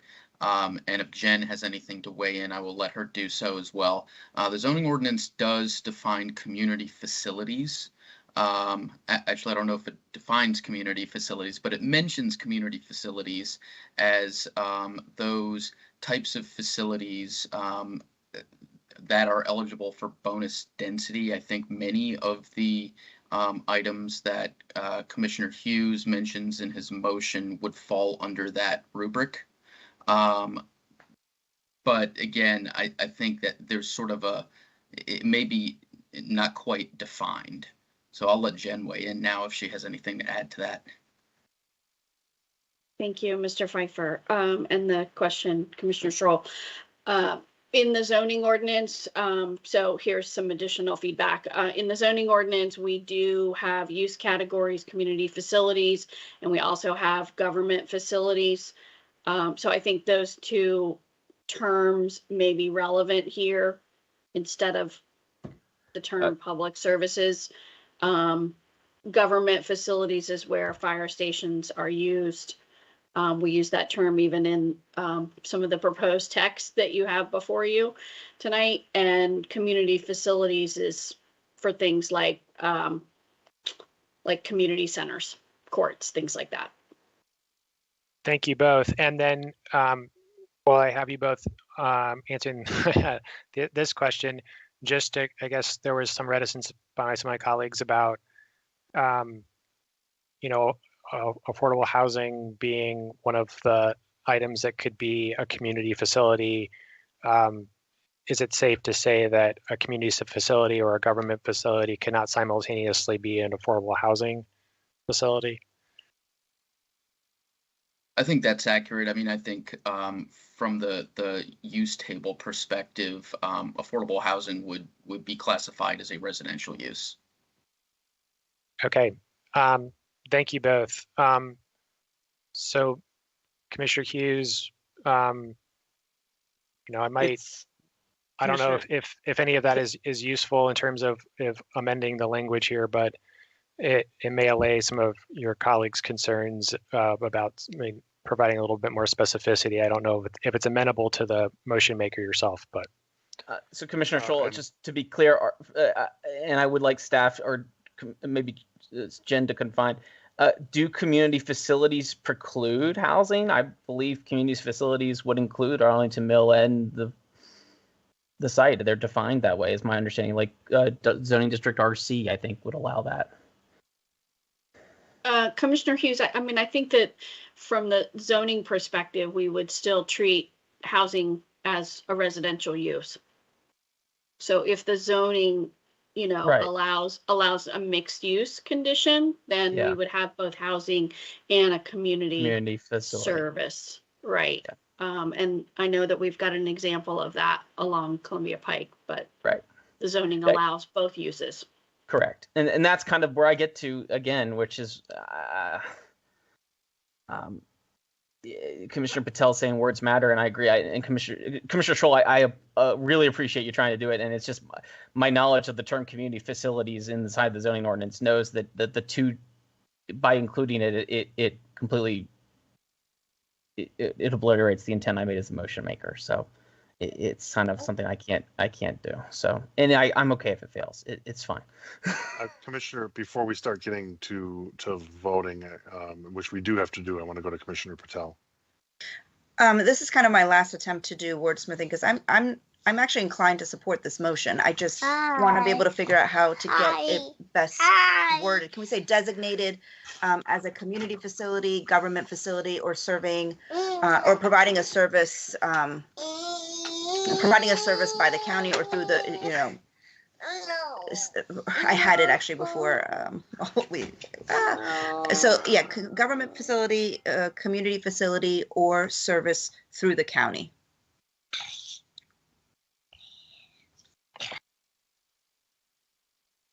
Or services through the county, I guess.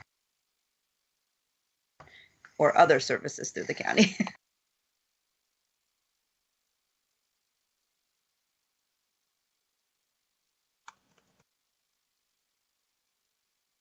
I'm sorry, other services provided by the county, because I think that was what makes it public. Commissioner Hughes, while you're typing that in, I'm going to go to Commissioner Gearin. Thank you, Chair Ware. I'm inclined to support this. I agree that this isn't maybe as specific as it could be, and we're trying to wordsmith on night 2 after 10 o'clock.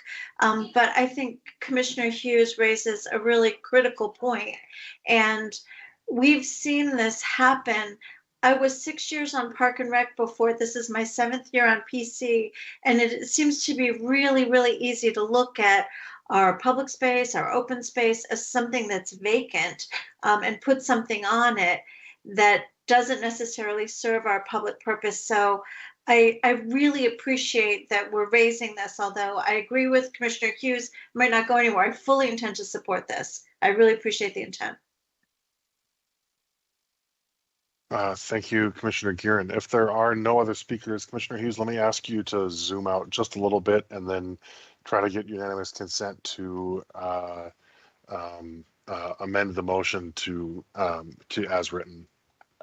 Before you do so, Commissioner Ware, I just want to confirm with my seconder, Commissioner Patel, since she's done the amazing job of wordsmithing and editing me at ODark 30, that the language at the bottom you wanted to keep as well, or did you want to strike that? I would prefer to strike it. I think if we are defining that one is indifferent to me. Yep, I would strike that. So yeah, I'm just thank you.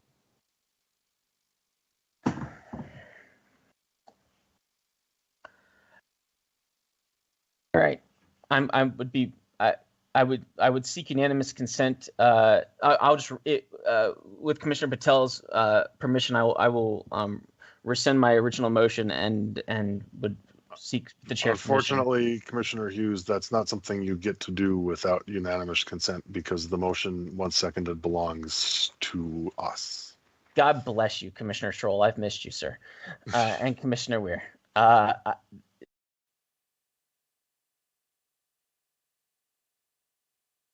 I seek unanimous consent to withdraw my motion. Without objection, the motion is withdrawn. Commissioner Weir, raise my hand. Proper. Without objection, the motion is withdrawn. Commissioner Hughes, did you need? So I think that I froze for a second. I had announced that the motion was withdrawn without objection, and then Commissioner Hughes, you're seeking recognition? I am. Thank you, Commissioner Weir. Back to you. And I believe as my screen being shared, correct. So, sir, I would move the Planning Commission recommend the County Board direct County Manager to make the clear preference for use of public land within the Clarendon Sector Plan be designated for government facilities, community facilities, or other services provided by the county, including rooftop or co-located amenities, e.g., parks, fire station, community garden, tennis, basketball courts, etc. Second. By Commissioner Patel. Commissioner Hughes, would you like to speak further to your motion? I believe my previous conversation with the motion that was withdrawn will be reflected in the record without objection from my colleagues. Thank you. Is there anyone else who would like to speak to, against, or otherwise regarding the motion?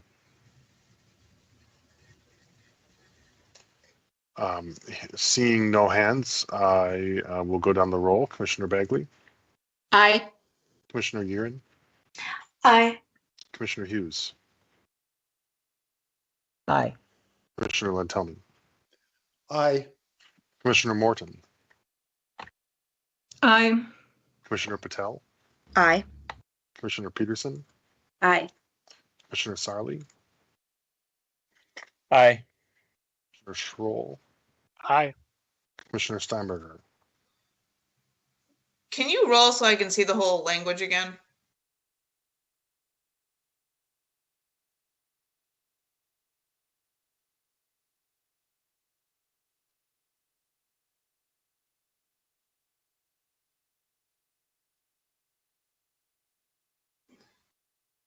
Aye.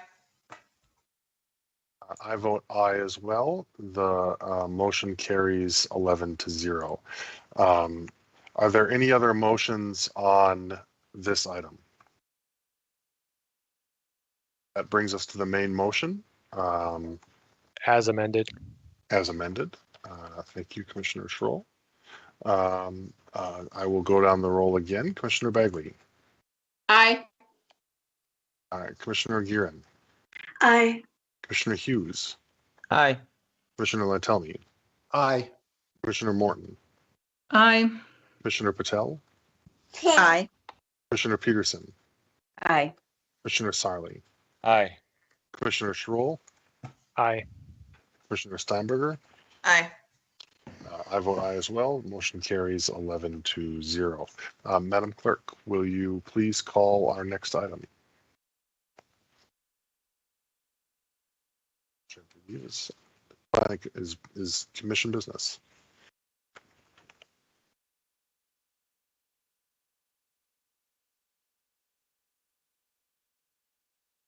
Did we lose Ms. Johnson? No, I'm here. Oh. Did you say something to me? I'm sorry. Oh, I had asked you to call our next item. Oh, I apologize. I'm sitting here staring at the screen. You're just wishing for Kingston to come back. I do. I miss him so much. I was trying to contain myself. So our last item for the evening is our PC committee reports and our other business. So the first thing we'll do is, if everyone is in agreement, Chair Weir, is to adopt and approve our February 2nd and February 3rd meeting minutes. That's what we will do. Okay. Can I get a motion to adopt the minutes of the February 2nd meeting?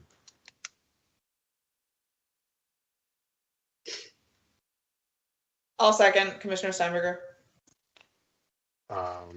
Thank you.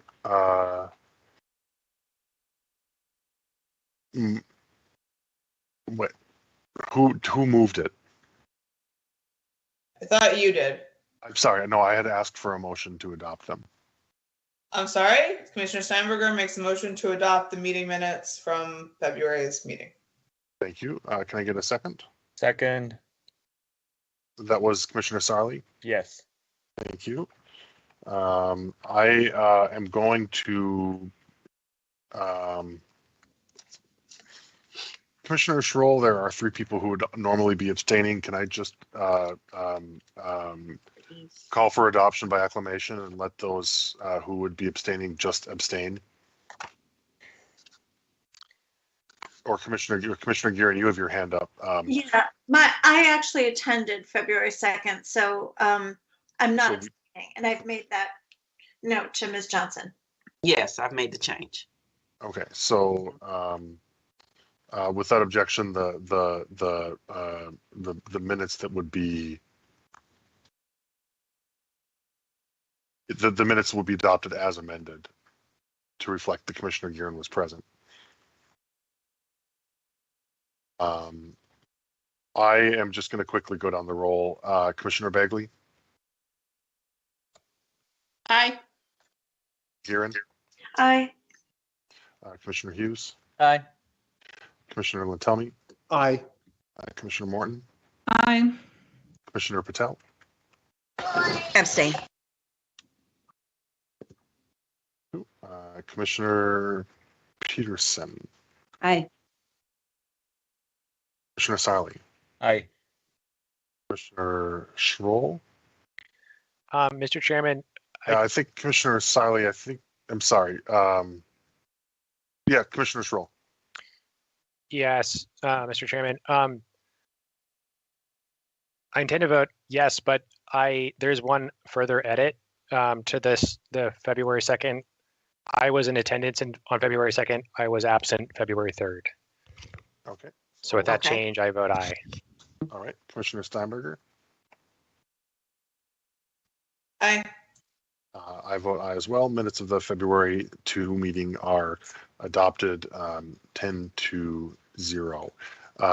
Is there a motion to adopt the minutes of the February 3 session as amended?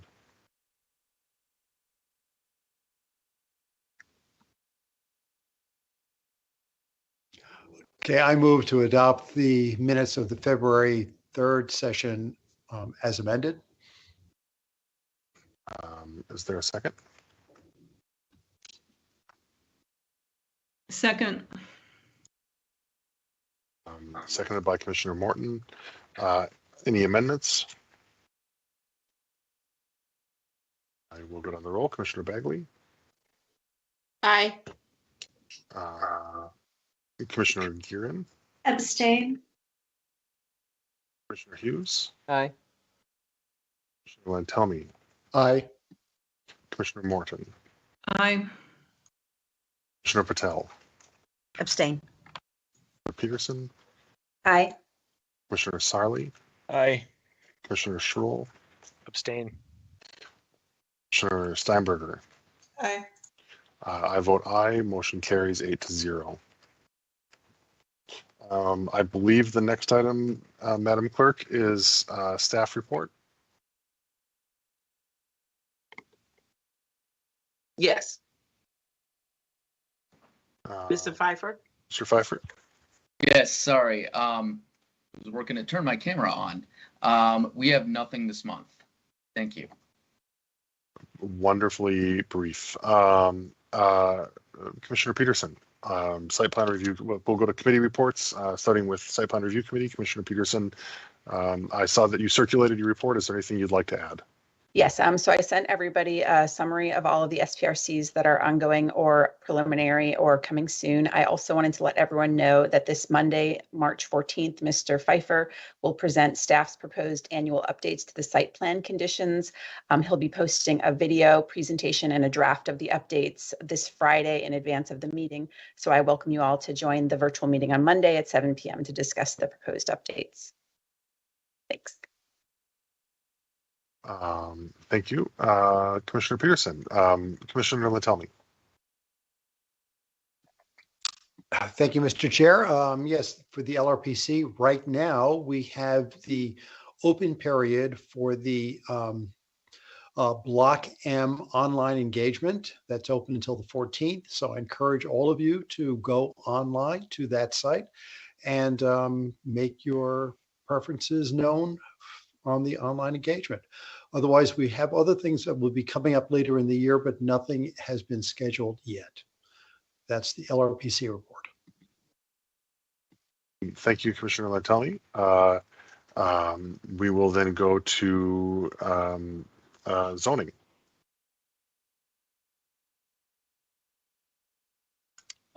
We had the meeting on February 8th, and we covered what we talked about tonight, the sector plan update, the Clarendon sector plan update.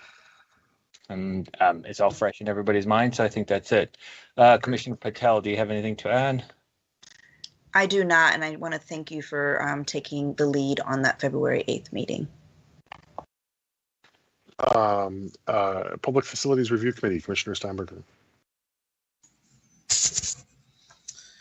Hi, we have the third PFRC meeting related to the Career Center project on March 30th. So please put a pin in your calendars for that. More information and invites and such to come. That should be the final kind of that type of meeting with the group. There are other kind of action meetings that will be coming up later in the year, but that's the last one for sort of the feedback portion. So. Thank you. Thank you, Commissioner Steinberger. Commissioner Hughes, Form-Based Code Advisory Working Group. No updates this evening, Commissioner Weir.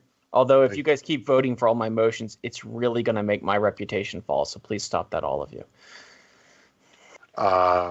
Thank you, Commissioner Hughes. The last item on the agenda is a report on the Pentagon City PDSP.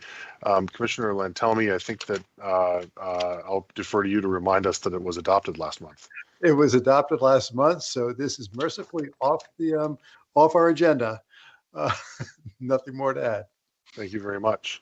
The last item before we adjourn is I want to recognize some bittersweet news, which is to I think most people know this, but this is going to be Commissioner Morton's last meeting as a member of the Planning Commission. Commissioner Morton has been with us for very nearly 4 years and brings what can I say? Just a superlative wealth of expertise to our commission, and I think that we will be at a loss without you, and the county will be at a loss without you. If there's anything you want to add, I hope that you might be able to. So, Commissioner Morton. Thank you so much. As I think you know, I'm just moving across the river to the other side of our logo into DC.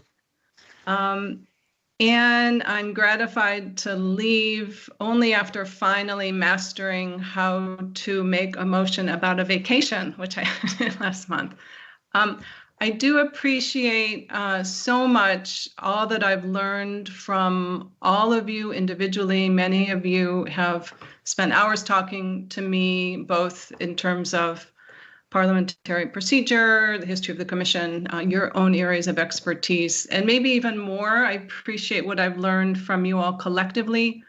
You all work so well together and collegially, balancing all of the priorities and passions that everybody has, and working many, many hours to advance the county's growth in, I think, a very positive way. I'm hoping to remain involved with certain aspects of Arlington going forward, and I'll certainly be cheering you on from the sidelines. And it's been my privilege to work with you. And also I want to acknowledge how much I've enjoyed working with staff and the other commissions and the many, many citizens that I've encountered in the meetings. So thank you so much. Thank you, Commissioner Morton. We are, we will miss you dearly. Madam Clerk, I believe that disposes of everything else on our agenda. Yes. In that case, no other business on the agenda. We are adjourned until next month. Thank you, everyone, and have a good evening. Good night. Thank you. Good night. Thank you.